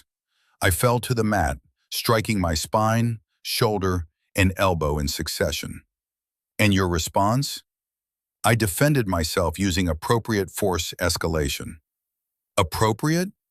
Tran's eyebrow rose. You broke Captain Stone's knee and Lieutenant Grant's ankle. Both men will require surgery. Both face months of recovery. Both careers are likely over. Yes, ma'am. And you consider that appropriate? Sarah leaned forward despite the pain in her ribs. Ma'am, with respect, I had just been struck with coordinated force by 2 men who outweighed me by a combined 200 pounds. I was injured, outnumbered, and they showed no intention of stopping. If I had hesitated, if I had shown weakness, they would have continued the assault. Her voice hardened. I used the minimum force necessary to neutralize the immediate threat. The injuries they sustained were the direct result of their own momentum applied against proper defensive technique. You could have simply retreated, called for help. Where? The crowd was a wall, and calling for help requires time I didn't have. Ma'am, I've treated casualties in combat. I've seen what happens when someone hesitates for 1 second too long. They die. I wasn't going to die on that mat because 2 men decided to prove a point. Tran sat back, made another note. You served as a Marine before transferring to Navy? Yes, ma'am, 3 deployments, 2 as combat field medic, 1 embedded with Force Recon. And you received a Bronze Star with Valor for actions in Wardak Province? Yes, ma'am. Tell me about that. Sarah did. The ambush, the IED, web bleeding out, the improvised surgery under fire, Taliban closing in, the Black Hawk extraction. She told it the same way she'd told the investigation board in Afghanistan. Facts, sequence, outcome, no embellishment, No heroics. When she finished, Tran was quiet for a long moment. "That's remarkable," she finally said. "That was my job." "No, your job was to provide medical support. What you did was combat medicine at the highest level, under the worst possible circumstances." Tran closed her notebook. "Which brings us back to today. You've demonstrated you can operate under extreme pressure, that you can make split-second decisions, that you can use violence when necessary to preserve life." "Yes, ma'am. The question is whether what you did today was necessary or excessive." The door opened. Commander Frank Morrison entered, Navy Intelligence, 55 years old, Vietnam service ribbon on his chest. The kind of investigator who'd seen every lie and believed none of them. He carried a laptop, set it on the table, opened it. "We have footage," he said without preamble. "Security cameras, multiple angles, and something else." He turned the screen. Lieutenant Grant was wearing a helmet cam during the demonstration. It recorded everything. He pressed play. The audio was clear, tinny through the laptop speakers, but unmistakable. Derek's voice, Tyler's response. "Follow my lead. We'll show these brass what happens when politics meets reality." "How hard?" "Hard enough she needs a stretcher. They'll call it training accident." Tran's expression didn't change, but something hardened behind her eyes. This wasn't self-defense. This was assault with premeditation. And Sarah had responded exactly as she should have. Morrison played it twice more. Let the words sink in. Let them understand the depth of what Stone and Grant had planned. This wasn't machismo gone wrong. This was deliberate intent to injure. Then he showed the video. Multiple angles. The attack in slow motion. Derek and Tyler's coordinated rush. The precision of their timing. The force of their kicks. The way Sarah's body folded on impact. Then Sarah's fall. The impact clearly visible. The way her body hit the mat. The blood on her lips. The 7 seconds she lay there, processing, calculating. And then the counter. Frame by frame. Derek's charge. Sarah's rotation. The wrist capture. The knee strike. The terrible geometry of a joint destroyed by its own momentum. Then Tyler's lunge, Sarah's drop and pivot, the hip throw, the heel strike, the spiral fracture visible in the way his leg twisted. Morrison closed the laptop. 7 seconds, start to finish. 2 men down, both with injuries that will require extensive surgery and rehabilitation. He looked at Sarah. "I've reviewed approximately 40 hours of footage from this facility. Training sessions, live demonstrations, mock combat scenarios. I've never seen anything like what you just did." "Is that a question, sir?" "No, it's an observation. You're a combat medic, not a martial arts instructor, not a hand-to-hand specialist. Yet you disabled 2 SEAL-trained operators in less time than it takes most people to process what's happening." He paused. "Where did you learn to fight like that?" Sarah glanced at Tran. The JAG officer nodded once. Permission to answer. "Master Sergeant Cole trained me, sir. For the past 3 weeks, he believed the demonstration scenarios would escalate. That I needed to be prepared for real confrontation, not just rehearsed sequences." "Did he specifically train you to break knees?" "He trained me to neutralize threats using anatomical vulnerabilities and momentum redirection. The specific injuries resulted from the attacker's force being applied against stable joint positions. I didn't generate the power that broke them. They did." Morrison exchanged a look with Tran. "That's a very precise explanation." "It's the truth, sir." "Truth." Morrison stood, paced to the window, looked out at the base beyond. "Truth is complicated, petty officer. The truth is 2 decorated operators are in surgery right now. The truth is this incident will be national news within 24 hours. The truth is politicians and activists and pundits are going to use this to advance whatever agenda serves their purposes." He turned back. "And the truth is, I need to determine whether you defended yourself or committed assault." Sarah held his gaze. "Then watch the footage again, sir. and ask yourself what you would have done in my position." Silence stretched. Tran reviewed her notes. Morrison stared at Sarah like he was trying to read her soul through her eyes. Finally, he spoke. "We'll need formal statements from witnesses, medical reports, expert analysis of the techniques used. This investigation will take at least 72 hours. Until then, you're confined to base. No communication with other personnel. No discussion of the incident. Understood?" "Yes, sir." Dismissed. The MPs escorted her to temporary quarters, a small room in the transient barracks. Bed, desk, window overlooking the training compound where it had all happened. They posted one guard outside her door, not hostile, just procedure. Sarah sat on the bed. Let the adrenaline finally drain. Let the pain in her ribs announce itself properly. Let the reality settle. She'd broken two men, ended their careers, changed the trajectory of her own life in 7 seconds of violence that could go either way depending on how the brass decided to spin it. No regrets. Not yet. Maybe later. But not now. Now she just hurt, and waited, and wondered what Gunnar was thinking. Whether he blamed himself for training her so well. Whether he understood she'd had no choice. The answer came 2 hours later. A knock at the door. The guard opened it. Gunnar Cole stepped inside. The guard hesitated, then stepped back and closed the door, giving them privacy, breaking protocol. But some things mattered more than regulations. Gunnar looked at her, really looked, saw the bruise, the careful way she held her ribs, the blood she'd finally wiped from her mouth.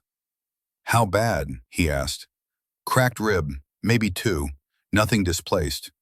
You should be in medical." "I've had worse." "I know." He sat in the desk chair, slowly, like his back hurt, like the years were catching up. "I watched the whole thing, from start to finish. And you did exactly what I trained you to do. You read the threat, gave warning, responded with appropriate force when attacked." His voice roughened. "You showed more restraint than I would have, more control. If that had been me, they'd still be alive.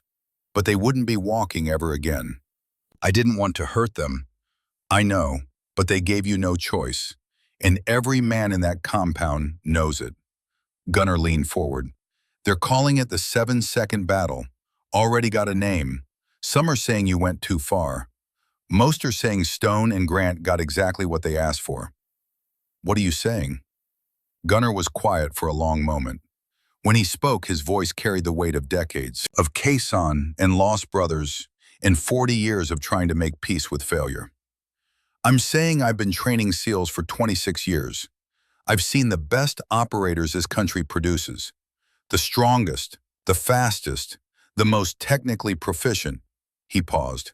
"And in 7 seconds, you showed them something they needed to see. That skill beats strength. That discipline beats ego. That the person you underestimate is the one who beats you. They're going to crucify me for this. Maybe, maybe not. Depends on the investigation. Depends on the footage. Depends on whether command has the guts to admit Stone and Grant violated every protocol and got what they deserved." He pulled out his dog tags, the ones she'd been wearing, the ones that had fallen outside her shirt during the fight. "But regardless of what happens, you wore these today. You honored them. You honored every medic who ever had to fight while trying to save a life." Sarah took the tags, felt their familiar weight. "Your father would be proud," Gunnar said quietly. "I never met him, but I read about him. Iraq, 2007, led his platoon through an ambush, took rounds covering his men's retreat. Bronze Star posthumous. How did you—" "I read your full file, not the sanitized version they give most instructors, the classified one." Gunnar stood. "Your father taught you to stand, to fight for what matters, to protect the people who can't protect themselves. Today you honored that. You honored him." Sarah's throat tightened. She didn't trust herself to speak. Gunnar moved to the door, paused. "They're going to try to make this about gender, about politics, about integration and quotas and all the bullshit that has nothing to do with what really happened. What really happened? Two bullies tried to hurt someone who couldn't fight back and found out they were wrong. He met her eyes one last time. That's the story. That's the truth. Don't let them rewrite it into anything else. He left. Sarah sat alone in the small room, holding his dog tags, feeling her ribs throb with each breath, and understanding that the real battle hadn't even started yet. The physical fight was over. The political one was just beginning. 72 hours. That's how long Morrison said the investigation would take. Sarah spent them in isolation. No phone, no computer, no contact with anyone except the guard who brought her meals, and the base medic who checked her ribs and confirmed the crack and wrapped them tight and told her she was lucky it wasn't worse. She didn't feel lucky.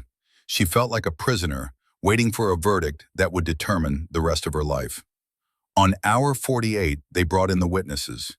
Sarah didn't see them, but she heard about it from the medic. 43 SEALs had given formal statements. The testimony varied, but the consensus was clear. Stone and Grant attacked first. Mitchell defended herself. The force was appropriate given the circumstances. Jake Mendez's statement was read to her by Captain Tran on hour 60. I've been a SEAL for 16 years. I've seen combat in 4 theaters. I've witnessed violence in every form it takes. What Petty Officer Mitchell did today was the most controlled application of defensive force I've ever witnessed. She could have killed both men. She didn't. She disabled them precisely, proportionally, and immediately rendered medical aid. That's not assault. That's discipline. Another statement from an anonymous operator. Stone has been a problem for 2 years, hazing younger guys, bullying support personnel. This was coming. We all knew it. We just didn't think anyone would have the guts to stop him. And Gunner's official testimony, read in Morrison's flat voice. Petty Officer Mitchell demonstrated textbook defensive force escalation. Every technique she employed is part of standard SEAL hand-to-hand curriculum. The only difference is she executed them perfectly under real threat conditions. Any failure here belongs to Stone and Grant for violating engagement protocols and attacking a fellow service member during a training demonstration. Hour 71. The medical reports arrived. Detailed, clinical, devastating. Derek Stone, complete anterior cruciate ligament rupture, patellar fracture with displacement, meniscus tear, tibial plateau compression, estimated recovery 12 to 18 months, probable medical discharge. Tyler Grant, spiral fibula fracture, tibial involvement, complete ankle dislocation, vascular compromise for approximately 4 minutes before medical intervention. Estimated recovery 9 to 12 months. Permanent mobility impairment likely. Sarah Mitchell, 7th rib fracture, non-displaced. Labial laceration, soft tissue trauma to right side. Recommended duty restriction for 2 weeks. The disparity was stark. 2 men broken, 1 woman bruised but functional. Tran read the reports aloud, watched Sarah's face for reaction, found none. Do you feel any remorse? The JAG officer asked. Sarah considered the question, answered honestly. I regret that it happened. I don't regret how I responded. That's a careful distinction. It's an important one. I didn't want to hurt them, but when they attacked me, I did what was necessary to survive. If that same situation happened tomorrow, I'd respond the same way. Even knowing the consequences? Especially knowing the consequences, because the alternative was letting them hurt me without resistance, and I've spent my entire career refusing to be a victim. Tran made a final note, closed her file. The board will convene tomorrow morning at 0900. You'll be informed of the decision by noon. And until then, you wait. Sarah waited. Through the night, through the dawn, through breakfast she couldn't eat, and coffee that tasted like ash. At 0855, the guard opened her door. They're ready for you. The conference room held 6 people. Commander Harwood, Captain Tran, Commander Morrison, Master Chief Daniel Reeves, who oversaw all SEAL training operations, a civilian attorney from JAG, and Gunner Cole, called as expert witness. Sarah stood at attention, waited. Master Chief Reeves spoke. His voice carried the authority of 30 years in the teams, 3 wars, more operations than most men could imagine. Petty Officer First Class Sarah Mitchell. This board has completed its investigation into the events of Friday, 0800 hours, at Naval Special Warfare Command Training Facility. We have reviewed security footage, witness testimony, medical reports, and expert analysis. He paused. Sarah's heart hammered against her cracked rib. Our findings are as follows. First, the attack initiated by Captain Stone and Lieutenant Grant was premeditated, coordinated, and executed with intent to cause injury. Second, your verbal warning was clear and appropriate. Third, your defensive response was proportional to the threat and consistent with approved hand-to-hand combat techniques. Fourth, you immediately rendered medical aid to both injured parties following the engagement. Another pause, longer this time. Therefore, this board finds no violation of the Uniform Code of Military Justice, no excessive use of force, no deviation from proper defensive protocols. You are cleared of all potential charges and will resume normal duties effective immediately. Sarah felt her knees weaken, forced them to lock.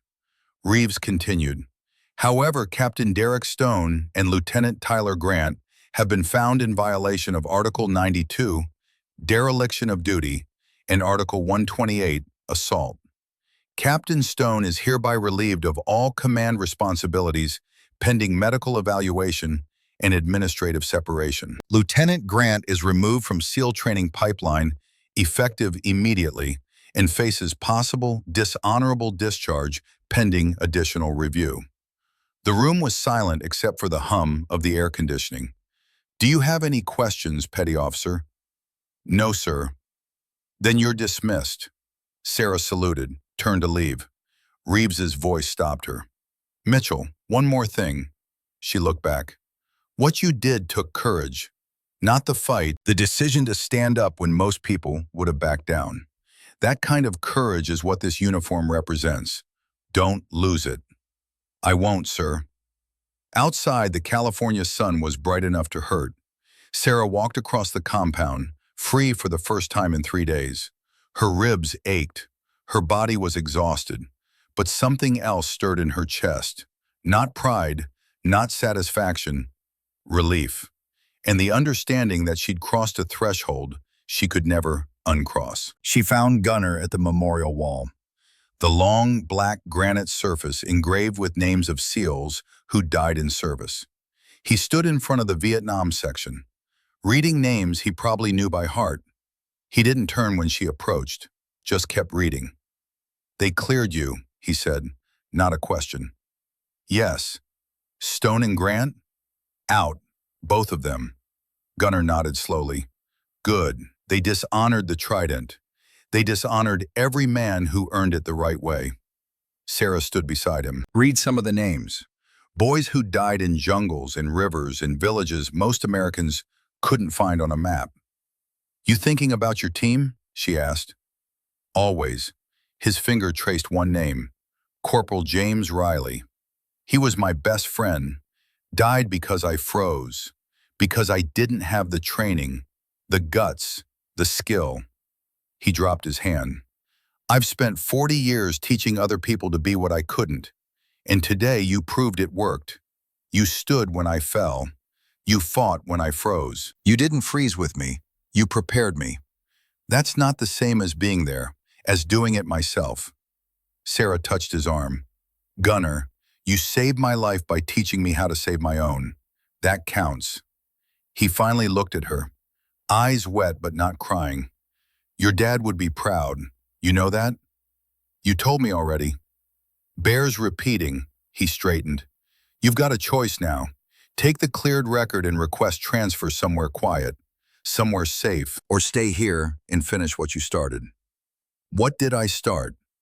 changing minds, proving capability, showing that the mission matters more than the messenger. Gunner's voice steadied. They're going to offer you an instructor position, training development division, teaching combat medics the techniques you demonstrated. It's a good assignment, important work. But it also puts you in the spotlight. Every woman who comes after you, they'll compare to you. Every man who resents what you represent, they'll remember what happened to Stone and Grant. You'll be a symbol, whether you want to be or not. Sarah looked back at the names on the wall.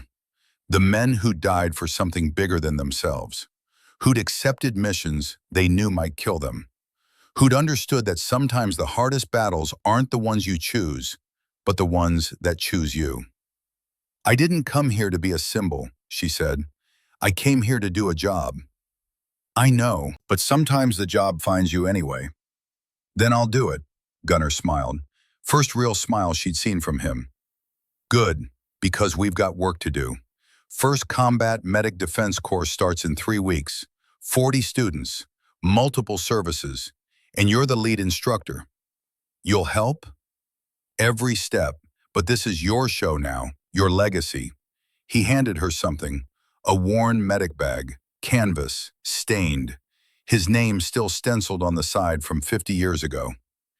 Carried this through Khe-Sanh, through every operation after. Now it's yours. Sarah took it, felt the history in her hands, the weight of expectation and trust, and the understanding that she just accepted responsibility for something bigger than one fight, bigger than one demonstration. She'd accepted the mission to prove that strength comes in forms men like Derek Stone refuse to recognize. That courage isn't measured in pounds or inches. That the quiet ones, the underestimated ones, the ones dismissed before they ever get a chance, those are the ones who change the world. She walked back to her quarters carrying Gunner's bag, wearing his dog tags, understanding that part 2 was over, the real work was just beginning. The paperwork arrived on Sarah's desk 3 days after the verdict. Official orders, typed on Navy letterhead, signed by Master Chief Reeves himself. Petty Officer, First Class Sarah Mitchell, reassigned to Training Development Division. Primary duty, lead instructor, Combat Medic Advanced Defense Program. Effective immediately. Authority to develop curriculum, select assistant instructors, and establish protocols for all branches of service. Sarah read it twice. The words didn't change. They'd given her exactly what Gunner predicted. Not a punishment, not a reward, a responsibility. The kind that comes with expectations and scrutiny and the weight of everyone watching to see if you fail. She folded the orders and slipped them into her pocket, looked out the window of her small office at the training compound beyond. The same mat where it had happened, already back in use. SEALs running drills like nothing had changed. But everything had changed. She could see it in the way they moved around her now. The double takes in the chow hall, the wider berth they gave her in hallways. Not quite fear, not quite respect. Something in between. Recognition that the quiet medic had teeth and knew how to use them. The door opened without a knock. Gunner limped in carrying 2 coffees, set one on her desk, took the chair across from her without asking. You read the orders? He asked. Just now. And I'm wondering what I've gotten myself into. Gunner sipped his coffee, made a face. Same swill they've been serving since Vietnam. You'd think they'd improve something in 50 years. He set the cup down. You got yourself into exactly what was always going to happen. Someone had to be first. Turns out it's you. First what? First woman to break the barrier. First to prove it could be done. First to make them reconsider everything they thought they knew. He leaned back. Webb started it by surviving. You finished it by standing up. Now you get to live with being the example. Sarah touched her ribs, still tender, the wrap tight beneath her uniform. Some example. I put 2 men in the hospital. 2 men who attacked you in front of witnesses after planning it ahead of time. Don't rewrite history to make yourself feel bad. Gunner's voice hardened. Stone and Grant made their choice. They live with consequences. So do you. Difference is your consequences mean something. Theirs just mean they're done. Have you heard anything about them? Stones in surgery, third operation on that knee. Doctors are saying maybe 70% function if he's lucky. Grant's ankle is worse. Vascular damage, nerve damage. He'll walk with a limp for life. Gunnar paused. Both facing administrative separation. Stone might keep his pension. Grant's looking at other than honorable discharge. Sarah felt something twist in her chest. Not quite guilt, not quite satisfaction. Two careers ended, two lives permanently altered because she'd defended herself. No, because they'd attacked her. Important distinction. Their careers are over, she said. Their careers were over the moment they decided attacking you was more important than their honor. Don't carry that weight. They earned it themselves. Outside, a training cadre ran past, 30 recruits in formation, their voices calling cadence, the eternal rhythm of the military. New faces learning old lessons, the cycle continuing regardless of what happened to individuals. First class starts in 3 weeks, Sarah said. 40 students. I've never taught before, not like this. You taught me something on that mat, Gunnar replied. Taught everyone watching. You'll do fine. What if I can't? What if I freeze up there in front of them? Then you remember Wardak. Remember Webb bleeding out. Remember working under fire with Taliban closing in. Gunnar's eyes found hers. You've already done the hardest thing. Teaching people how to do it is easy by comparison. The 3 weeks passed like a countdown. Sarah spent them developing curriculum with Gunnar's help, breaking down every technique, every principle, every lesson learned from 3 deployments and 1 catastrophic demonstration. She requisitioned mats and equipment, selected assistant instructors from the base staff, set up evaluation criteria and safety protocols and medical support, built the program from nothing because nothing like it had existed before. She worked 16-hour days, reviewed footage of the incident frame by frame to understand exactly what she'd done and why it worked, consulted with biomechanics experts to ensure the techniques could be safely taught, developed progression sequences that would build skills without injuring students. The work consumed her, which was good, because when she stopped working, she thought about Derek and Tyler, about the sounds they'd made when their bodies broke, about whether she could have done something different. Gunnar found her in the office late one night, staring at freeze frames on her computer screen. You can't change what happened, he said. I know. So stop trying to find a different outcome. There wasn't one. They attacked. You defended. End of story. It's not that simple. Yeah, it is. Gunnar sat down. You're looking for a version where everyone walks away intact, where you can prove your point without hurting anyone. That version doesn't exist.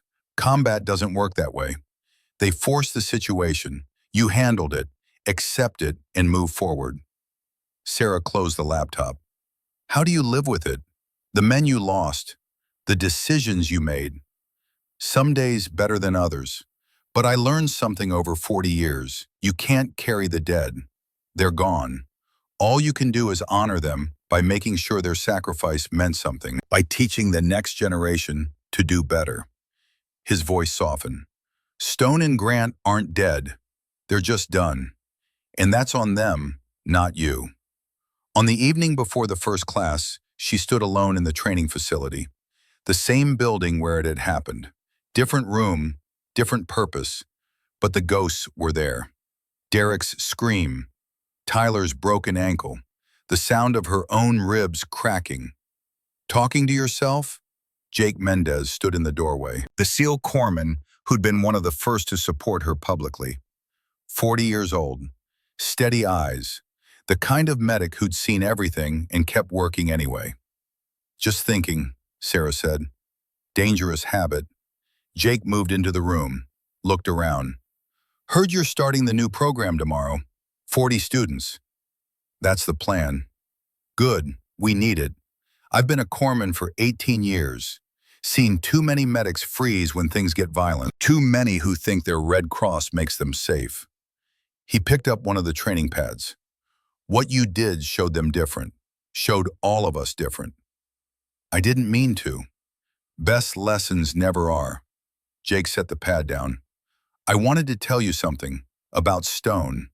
Sarah tensed. What about him? He's still in medical, recovering from his third surgery. And 2 days ago he asked to see me. Said he wanted to talk to someone who was there. Jake leaned against the wall. So I went. And he's broken. Not just his leg, everything. He knows his career's over. Knows it's his fault. Knows he destroyed everything because he couldn't handle a woman being better than him. Jake's voice softened. He asked me to give you something. He pulled an envelope from his pocket. Standard Navy issue. Sealed. Sarah's name written on the front in shaky handwriting. She took it. What is it? He didn't say. Just asked me to make sure you got it. Jake straightened. For what it's worth, I don't think you owe him anything. Not forgiveness, not sympathy, nothing. But he wrote it. Seemed important to him that you read it. Jake left. Sarah stood holding the envelope. Part of her wanted to throw it away unread. The other part, the medic part, couldn't ignore someone reaching out, even from the wreckage of their own making. She opened it. The handwriting was cramped, unsteady, the words difficult to read in places. But the message was clear. Petty Officer Mitchell, I don't expect you to forgive what I did. I don't forgive myself. I've spent 3 days lying in this bed trying to understand how I became the kind of man who'd attack someone just to prove I still mattered. The truth is, I've been that man for years. You just forced me to see it. My father visited yesterday, Rear Admiral Thomas Stone. He told me I dishonored our name and the Trident and every man who'd ever earned it honestly. He's right. I wanted to blame you, blame politics, blame anything except my own cowardice. But lying here, unable to walk, unable to do anything except think, I've realized something. You weren't the enemy. My ego was. My fear was. My inability to accept that the world was changing, and I needed to change with it. You showed courage. I showed cowardice. You showed discipline. I showed ego. You honored the uniform. I disgraced it. I'm writing this because you deserve to know that what happened wasn't your fault. You defended yourself against an attack I planned and executed. The consequences are mine alone. And if somehow this letter helps you carry less weight, then maybe it's worth something. I'll never wear the Trident again, never serve again, never be the man I thought I was. But maybe I can become something better than what I've been. Maybe facing what I did is the first step. I'm sorry for what I did, for what I represented, for the example I set. You deserved better. The teams deserve better. I just wish I'd figured that out before I destroyed everything. Respectfully, Derek Stone. Sarah read it twice, folded it carefully, slipped it into her desk drawer. She didn't know what to feel, didn't know if forgiveness was appropriate or necessary or even possible. But she recognized something in the words, the beginning of understanding, the first step of a very long journey. Maybe that was enough. Maybe redemption wasn't about forgiveness, but about acknowledgement, about facing what you'd done and choosing to be better. She left the letter in the drawer and went to prepare for tomorrow. The first class assembled at 0600. 40 combat medics from all branches, Army, Navy, Air Force, Marines, ages ranging from 22 to 38. Experience levels from fresh out of training to multiple combat deployments. Sarah stood at the front of the room in her utilities. No rank displayed, no decorations, just the uniform and gunner's dog tags visible at her collar. She let them settle, let them look, let them wonder. In the front row sat Corporal Amy Chen, 22 years old, Army medic, fresh face, nervous eyes. She'd written in her application that she'd seen the video, that Sarah was the reason she'd signed up for this course. Sarah made a mental note. Don't let her make you a hero. Make her make herself capable. Behind Amy sat Staff Sergeant Marcus Reeves, 35, Marine Corps, 2 Afghanistan deployments, burn scars on his left arm from an IED blast. He sat with arms crossed, expression skeptical but willing to be convinced. Next to him, Navy Corpsman Daniel Park, 28, Korean American, stocky build, already had combat experience in Syria. He'd written that he'd been grabbed from behind while treating a casualty and barely escaped. Wanted to make sure it never happened again. Air Force Pararescue Specialist Jennifer Walsh, 31, blonde, 6 feet tall, former college volleyball player. She sat in the back, observing everything, missing nothing. Sarah let the silence stretch, let them get uncomfortable, then spoke. "My name is Petty Officer Mitchell," Sarah began, voice level, carrying to the back of the room. "For the next 6 weeks, I'm going to teach you how to defend yourself while treating casualties in hostile environments. Some of you have combat experience, some don't. Doesn't matter. Everything you think you know about fighting while you work, forget it. We're starting from scratch." She gestured to Gunner, standing at the side of the room.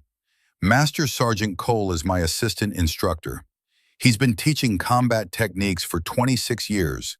He's forgotten more about fighting than most people ever learn. When he speaks, you listen." Gunner nodded but didn't step forward.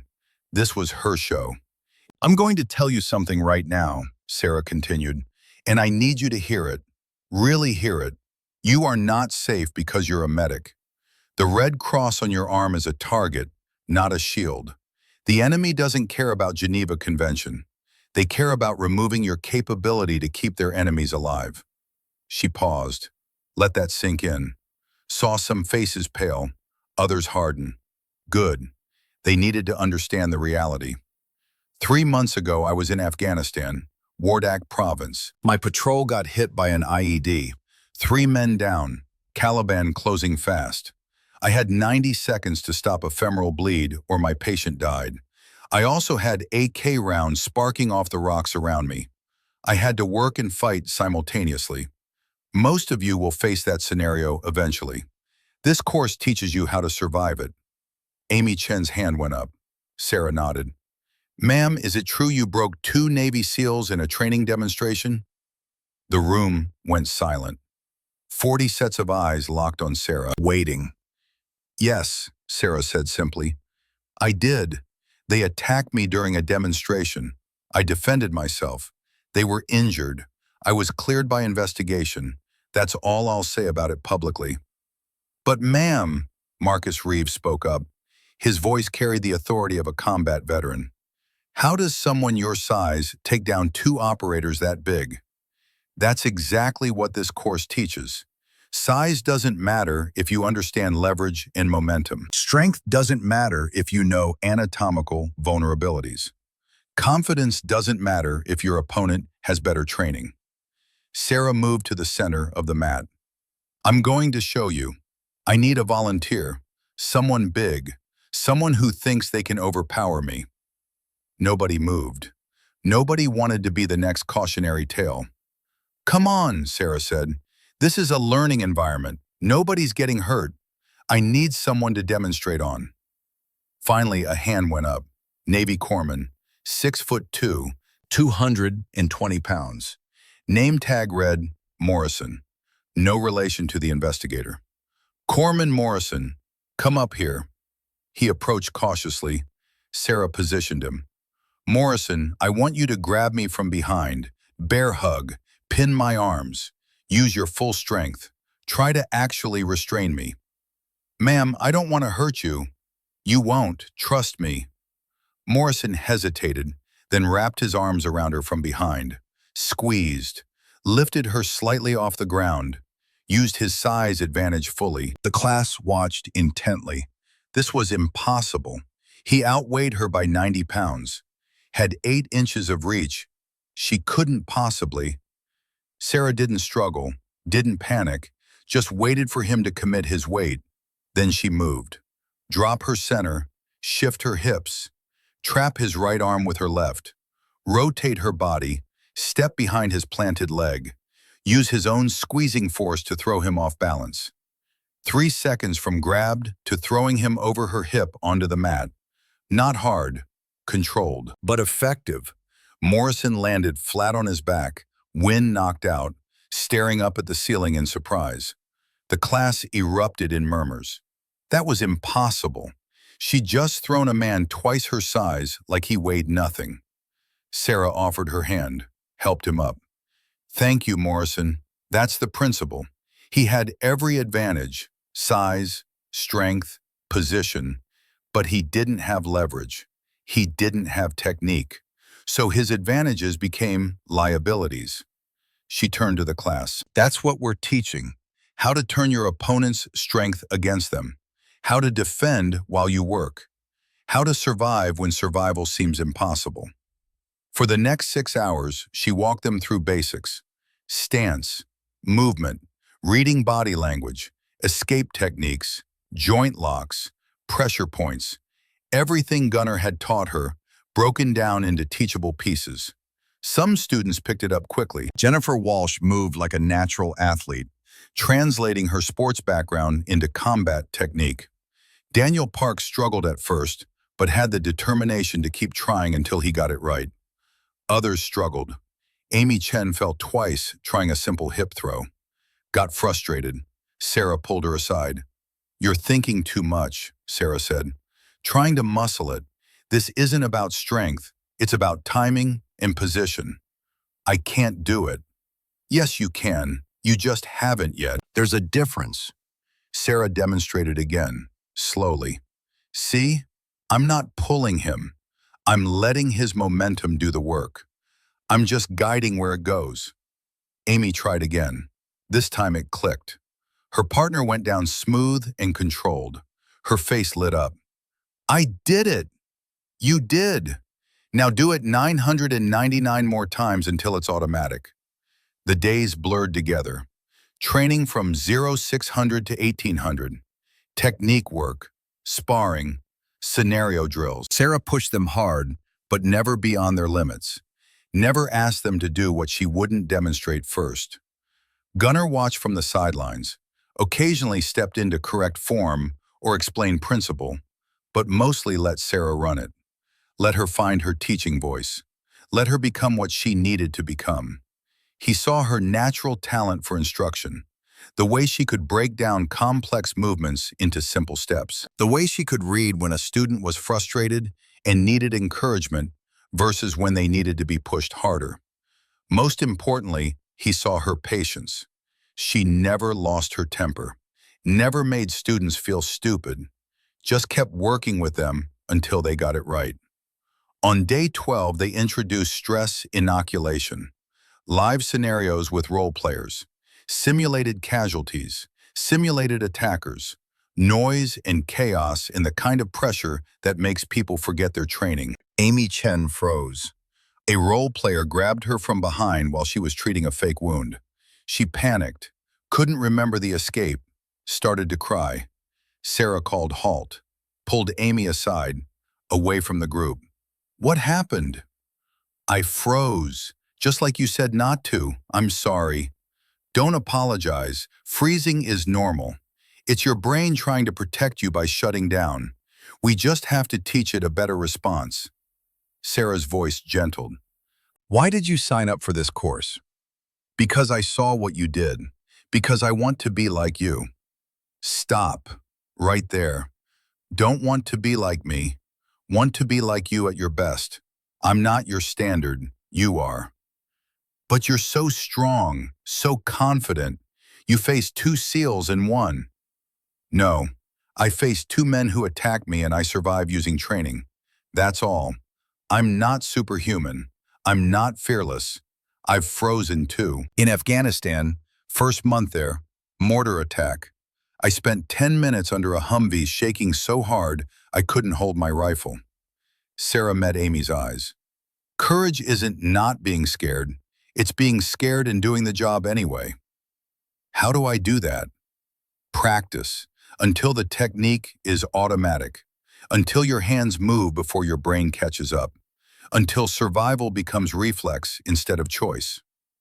Sarah stood. Come on, we're running that scenario again, and you're going to succeed this time because you know what to expect. They ran it again. Amy still hesitated but didn't freeze. Got the escape, finished treating her patient, completed the scenario. Sarah nodded approval. Better. We'll keep drilling until better becomes good. Good becomes great. Great becomes automatic. Week 3 brought full contact sparring, padded gear, real intensity. Sarah paired herself with the biggest male student, Marcus Reeves, 6'4", 250, former linebacker before he enlisted. They went 3 rounds. He used his size, his reach, his strength. Sarah used everything Gunner taught her. Stayed close where his size was liability. Attacked joints and balance. Made him work for every inch. 3rd round, she caught him with the same wrist lock and knee strike she'd used on Derek. Didn't break anything, pulled the power. But he went down and tapped out and stood up with new respect in his eyes. Jesus, ma'am, that would have destroyed my knee if you'd followed through. That's the point. You don't follow through in training, but you know you could if you had to. That knowledge builds confidence. By week 4, the class was transforming. The uncertain medics who'd arrived were becoming something else. Not fighters, not operators, but combat medics who understood they could defend themselves. Who knew that size wasn't destiny. Who'd internalized that survival was a skill you could learn. Jake Mendez visited during week 5. Watched the training, pulled Sarah aside afterward. They look good, he said, confident, capable. They're getting there. Word spreading. About this program, about what you're doing. Command is already talking about making it mandatory for all combat medics. Every branch. Sarah felt the weight of that. That's a lot of responsibility. Yeah, but you've proven you can handle it. Jake paused. I wanted to tell you something else. About Grant. Tyler Grant? Yeah, he's out. Discharged 3 days ago. Other than honorable, no pension, no benefits, nothing. Jake's voice was flat. He's bitter, posting on military forums about how he was railroaded, how you attacked him, how the investigation was rigged. Sarah felt something cold settle in her stomach. Is he a threat? No, just pathetic. Nobody believes him. The video evidence is too clear, but he's out there spreading poison. Thought you should know. Thanks for the warning. There's more. His father tried to sue you. Civilian court. Claimed assault and battery. Judge threw it out in preliminary hearing. Video evidence again. Plus the military investigation clearing you. But it made local news. Your name's getting known outside the base. Sarah closed her eyes briefly. Great, exactly what I needed. Could be worse. Most of the coverage is positive. Female medic defends herself against assault. David and Goliath story. People eat that up. Jake shrugged. Just be prepared. Fame's a strange thing, even when you don't want it. The 6th and final week brought the practical examination. Each student faced multiple scenarios, treating casualties under simulated attack, defending themselves while performing medical procedures, working under stress in chaos, and the kind of pressure that reveals what you've really learned. Amy Chen faced her test on Wednesday. Simulated IED blast. 2 casualties, 3 attackers. She had to triage, treat, and defend simultaneously. She hesitated once, just once, when the first attacker grabbed her, but the training kicked in. Automatic response. She executed the escape, continued working, handled the second attacker, completed the treatment, evacuated both casualties successfully. When the scenario ended and the evaluators called clear, Amy stood there shaking, not from fear, from adrenaline, from the realization that she'd done it, that she'd proven to herself she could. Sarah walked over. How do you feel? Terrified, exhilarated, exhausted. Amy laughed shakily. Is this how you felt in Wardak? Every day, Sarah said quietly. Every single day. And you learn to live with it. Learn to function despite it. That's what makes you capable. Marcus Reeves passed his test on Thursday. 3 attackers, 1 casualty with arterial bleed. He handled it with the efficiency of a combat veteran, dispatching threats and saving the casualty without wasting emotion. Daniel Park passed on Friday. Jennifer Walsh passed with flying colors, her athleticism translating perfectly to combat movement. All 40 students passed, some barely, some with flying colors, but all of them walked out different than they'd walked in. More confident, more prepared, more dangerous to anyone who thought a medic was easy prey. The graduation ceremony was small. No speeches, no dignitaries, just Master Chief Reeves presenting certificates, Gunner shaking hands, Sarah watching from the side as her students became something new. Afterward, Reeves pulled her aside. "Good work, Mitchell. Command is impressed. We're expanding the program. 3 more classes scheduled, different bases. You'll be traveling, teaching instructors how to teach your curriculum." "I'm ready, sir." "I know you are. That's why we're promoting you." He handed her a small box. Inside the anchors of a chief petty officer. "Effective next month. Congratulations, Chief Mitchell." Sarah stared at the rank. Chief, the backbone of the Navy, the leaders who made everything work. She'd never expected it, never imagined it. "Sir, I don't know what to say."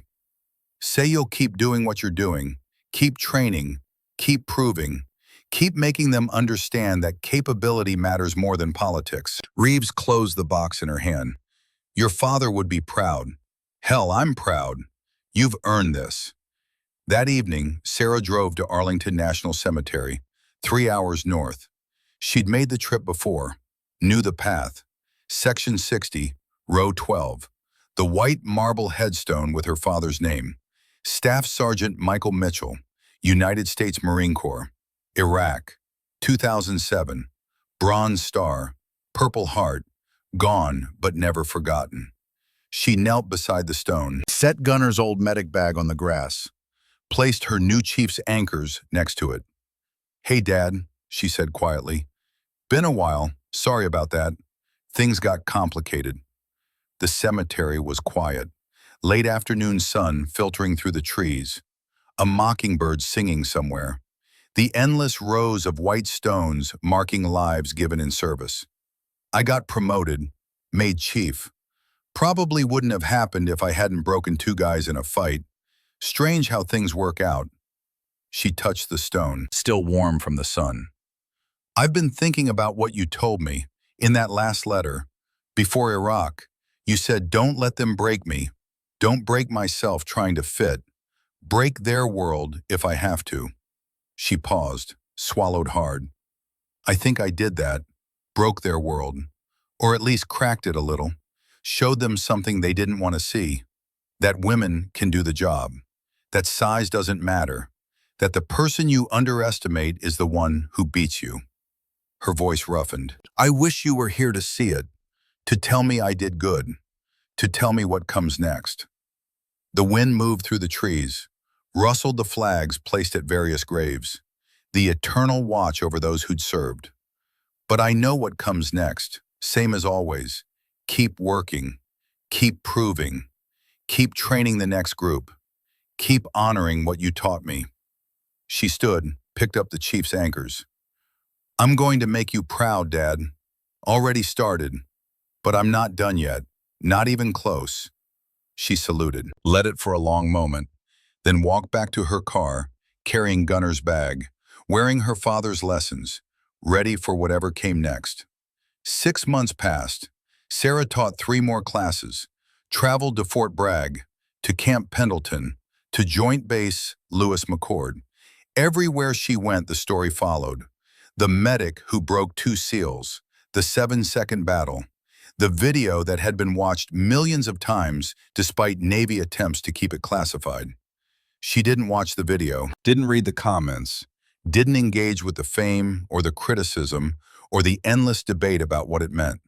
Just focused on the work, on the students, on building the program into something that would outlive her.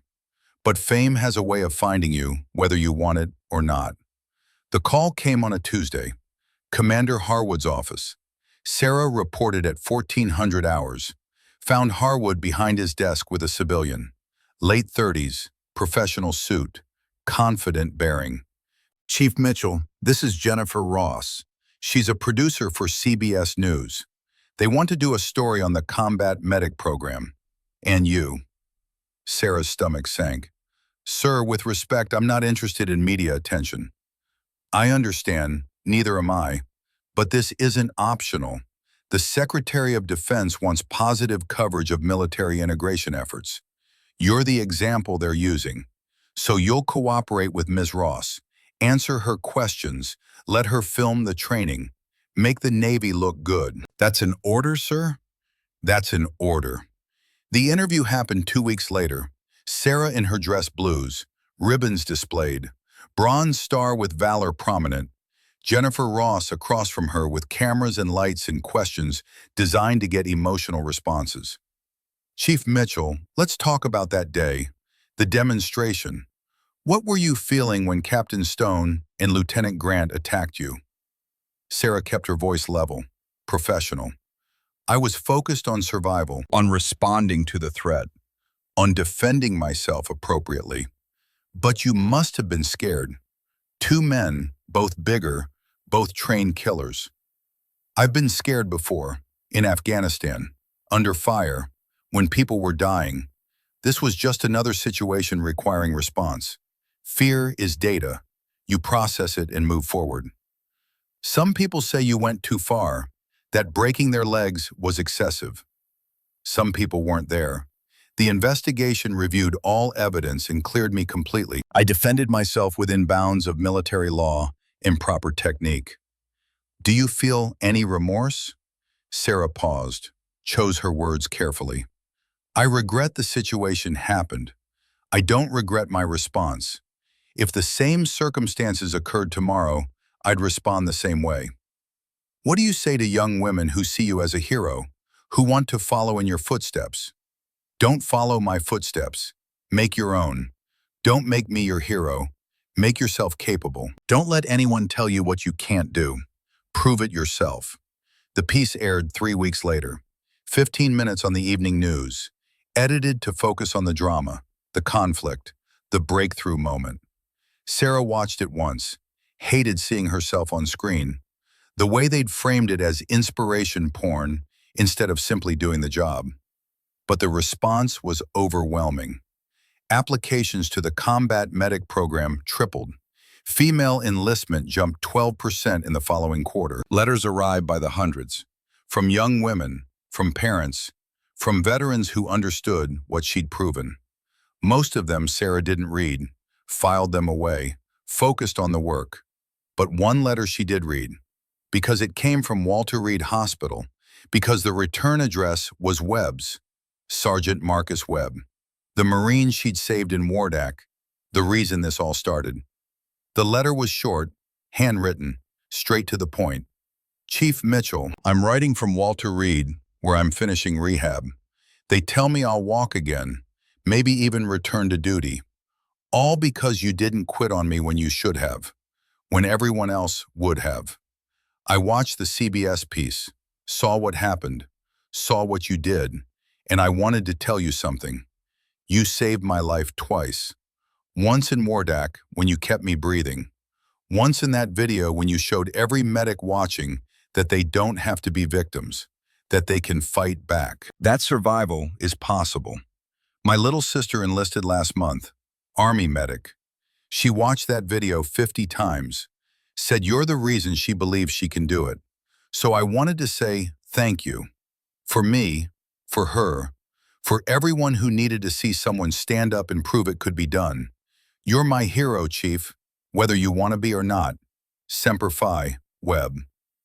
Sarah folded the letter carefully, slipped it into the drawer next to Derek's apology.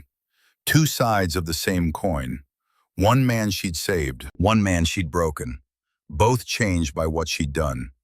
She pulled out Gunner's dog tags, held them up to the light. 50 years old, still solid, still carrying their weight. A knock at the door. Gunnar himself, as if summoned by thought. "Got a minute?" he asked. "Always."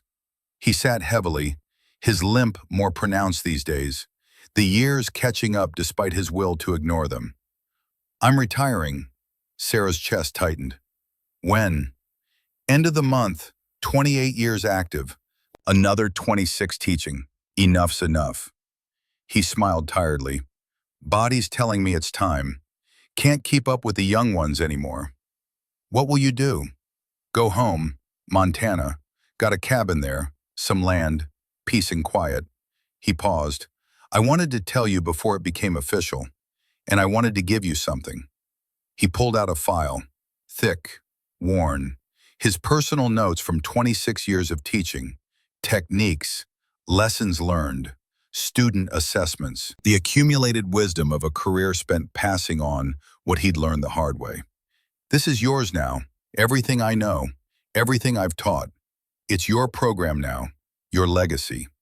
Sarah took the file, felt its weight. "Gunnar, I can't replace you. Not asking you to. Asking you to continue what we started. To keep teaching, keep training, keep proving that skill beats size and discipline beats ego, and the person you underestimate is the one who changes everything." "I don't know if I can." "Yeah, you do. You proved it on that mat, proved it in Wardak, proved it every day since." Gunnar stood slowly. "Your dad taught you to stand. I taught you to fight. Now you teach others. That's how it works. That's how the mission continues." He moved to the door, stopped, looked back. "I've trained thousands of men, some good, some great, most just competent." His voice roughened. "But you're the only one who understood what I was really teaching. That violence is sometimes necessary, but restraint is always required. That capability without discipline is just cruelty. That the strongest person in the room is the one who knows when not to fight. You taught me that." "No, you already knew it. I just showed you how to apply it." He nodded once. "Final. Make me proud, Chief." "I will." He left. Sarah sat alone in her office holding his file and his dog tags, and understanding that another chapter had closed, that the mentor was stepping back, that the student had to become the teacher now. The ceremony for Gunnar's retirement was held on the same training compound where everything started. 200 people attended, SEALs he'd trained, officers he'd served under, students whose lives he'd changed. Master Chief Reeves presented him with the Legion of Merit, cited his decades of service, his impact on countless operators, his dedication to the mission above all else. When Gunnar spoke, he kept it brief. "I've spent 54 years in uniform, learned some things, taught some things, made mistakes and tried to fix them. If I had to sum it up, I'd say this: the mission matters. The people beside you matter. And if you're lucky, you get the chance to pass on what you've learned, so the next generation doesn't make your mistakes." He looked directly at Sarah. "I was lucky. I got that chance. And the person I passed it to did more with it than I ever imagined. So if you want to thank me for my service, don't. Thank her. She's the one doing the work now." After the ceremony, Sarah found him alone by the memorial wall.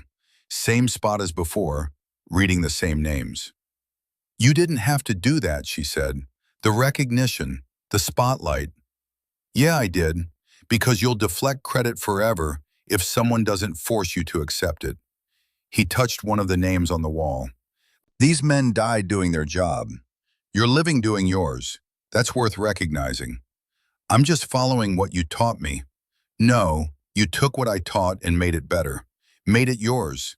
That's the difference between a good student and a great one." He pulled off his dog tags, the ones he'd worn through Vietnam and every day after. "One more thing." He held them out. Sarah stepped back.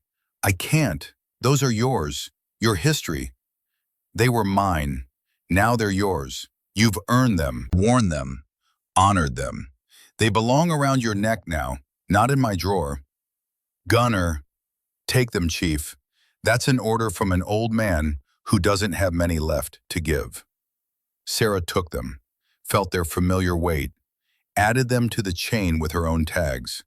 2 sets now, her history and his, linked together. "What do I do now?" she asked quietly. "Same thing you've been doing. Teach, train, prove. Change minds one student at a time." Gunner's pale eyes found hers. "And when someone comes along who needs these more than you do, you pass them on. That's how legacy works. We carry the weight until we find someone stronger. Then we let them carry it forward. I'll make you proud." "Already have, Chief. Already have." 1 year after the 7-second battle, Sarah stood in front of her 8th graduating class. 50 students this time. The program had grown, expanded, become mandatory for all combat medics across all branches. The thing she'd started had become doctrine. Among the graduates was Amy Chen, no longer the scared 22-year-old who'd frozen during training, now a confident combat medic with deployment orders to Afghanistan. Following Sarah's path, writing her own story. After the ceremony, Amy approached. "Chief Mitchell, I wanted to thank you for everything, for showing me I could do this. You showed yourself. I just provided the tools.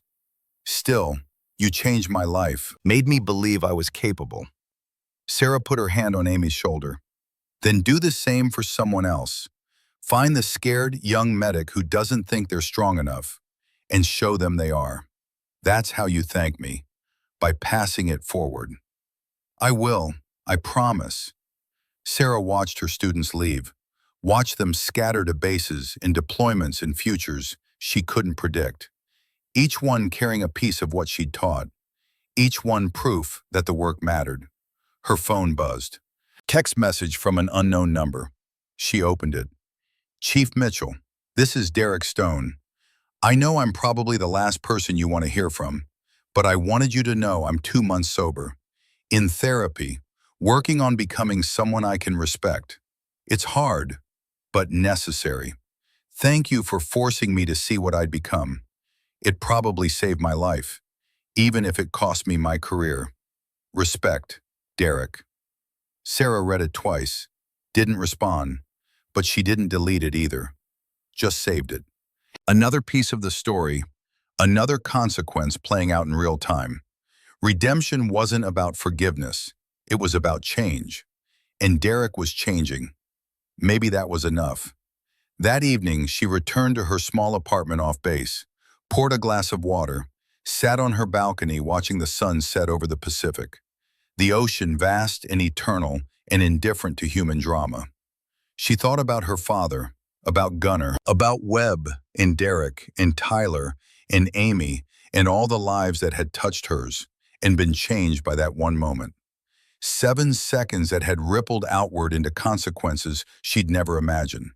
She pulled out her phone, opened her photos, found the one picture she'd taken at her father's grave. His headstone, Gunner's medic bag, her chief's anchors. 3 generations of service.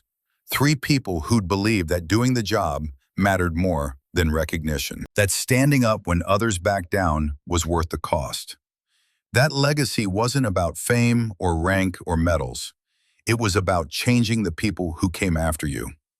Sarah's phone buzzed again. Commander Harwood, short message. "New assignment waiting on your desk tomorrow. You're going to want to see this one." She smiled, put the phone away, finished her water, and went inside to prepare for whatever came next. Because the mission wasn't done, would never be done. There would always be another student to train, another mind to change, another person who needed to see that size doesn't determine capability, that strength isn't always measured in pounds, that the quiet ones, the underestimated ones, the ones dismissed before they get a chance, those are the ones who change the world. Sarah Mitchell had started that change on a training mat in front of 282 witnesses. 7 seconds that became a lesson that became a program that became doctrine. But more than that, it became proof. Proof that standing up matters, that skill beats ego, that discipline beats strength, that one person refusing to back down can shift the trajectory of everyone watching. She'd broken two men to prove it, not because she wanted to, because they gave her no choice. And from that breaking came building. New programs, new confidence, new possibilities. Her father had taught her to stand. Gunner had taught her to fight. Webb had taught her that saving lives mattered more than fear. Derek had taught her that even enemies can learn. Amy had taught her that passing it forward was the real victory. And now Sarah taught others, carried Gunner's dog tags, honored her father's memory, built a legacy one student at a time. The 7-second battle was over. The war for change continued, and Chief Petty Officer Sarah Mitchell stood ready for whatever came next. Because that's what you do when you wear the uniform, when you carry the weight, when you understand that the mission is bigger than any individual moment. You stand, you fight, you teach, you prove, and you never, ever back down. The sun disappeared below the horizon. The ocean turned dark. The base lights flickered on across the compound. Another day ending, another beginning tomorrow. Sarah stood, went inside, set her alarm for 0500, because the work continued. The mission remained. And there were still people who needed to learn that they were stronger than they knew. She'd teach them, one at a time, for as long as it took. That was the real legacy, not the 7 seconds, but the lifetime of seconds that followed. Each one an opportunity to prove, to change, to build something better than what came before. And as Sarah drifted off to sleep, wearing 2 sets of dog tags and carrying the weight of everyone who believed in her, she understood finally what her father had meant in that last letter. Don't let them break you. Break their world instead. She had, and would continue to. Until the world understood that capability doesn't have a size, courage doesn't have a gender, and the person you underestimate today might be the one who changes everything tomorrow. That was the lesson. That was the truth. That was the legacy written in 7 seconds and carried forward forever.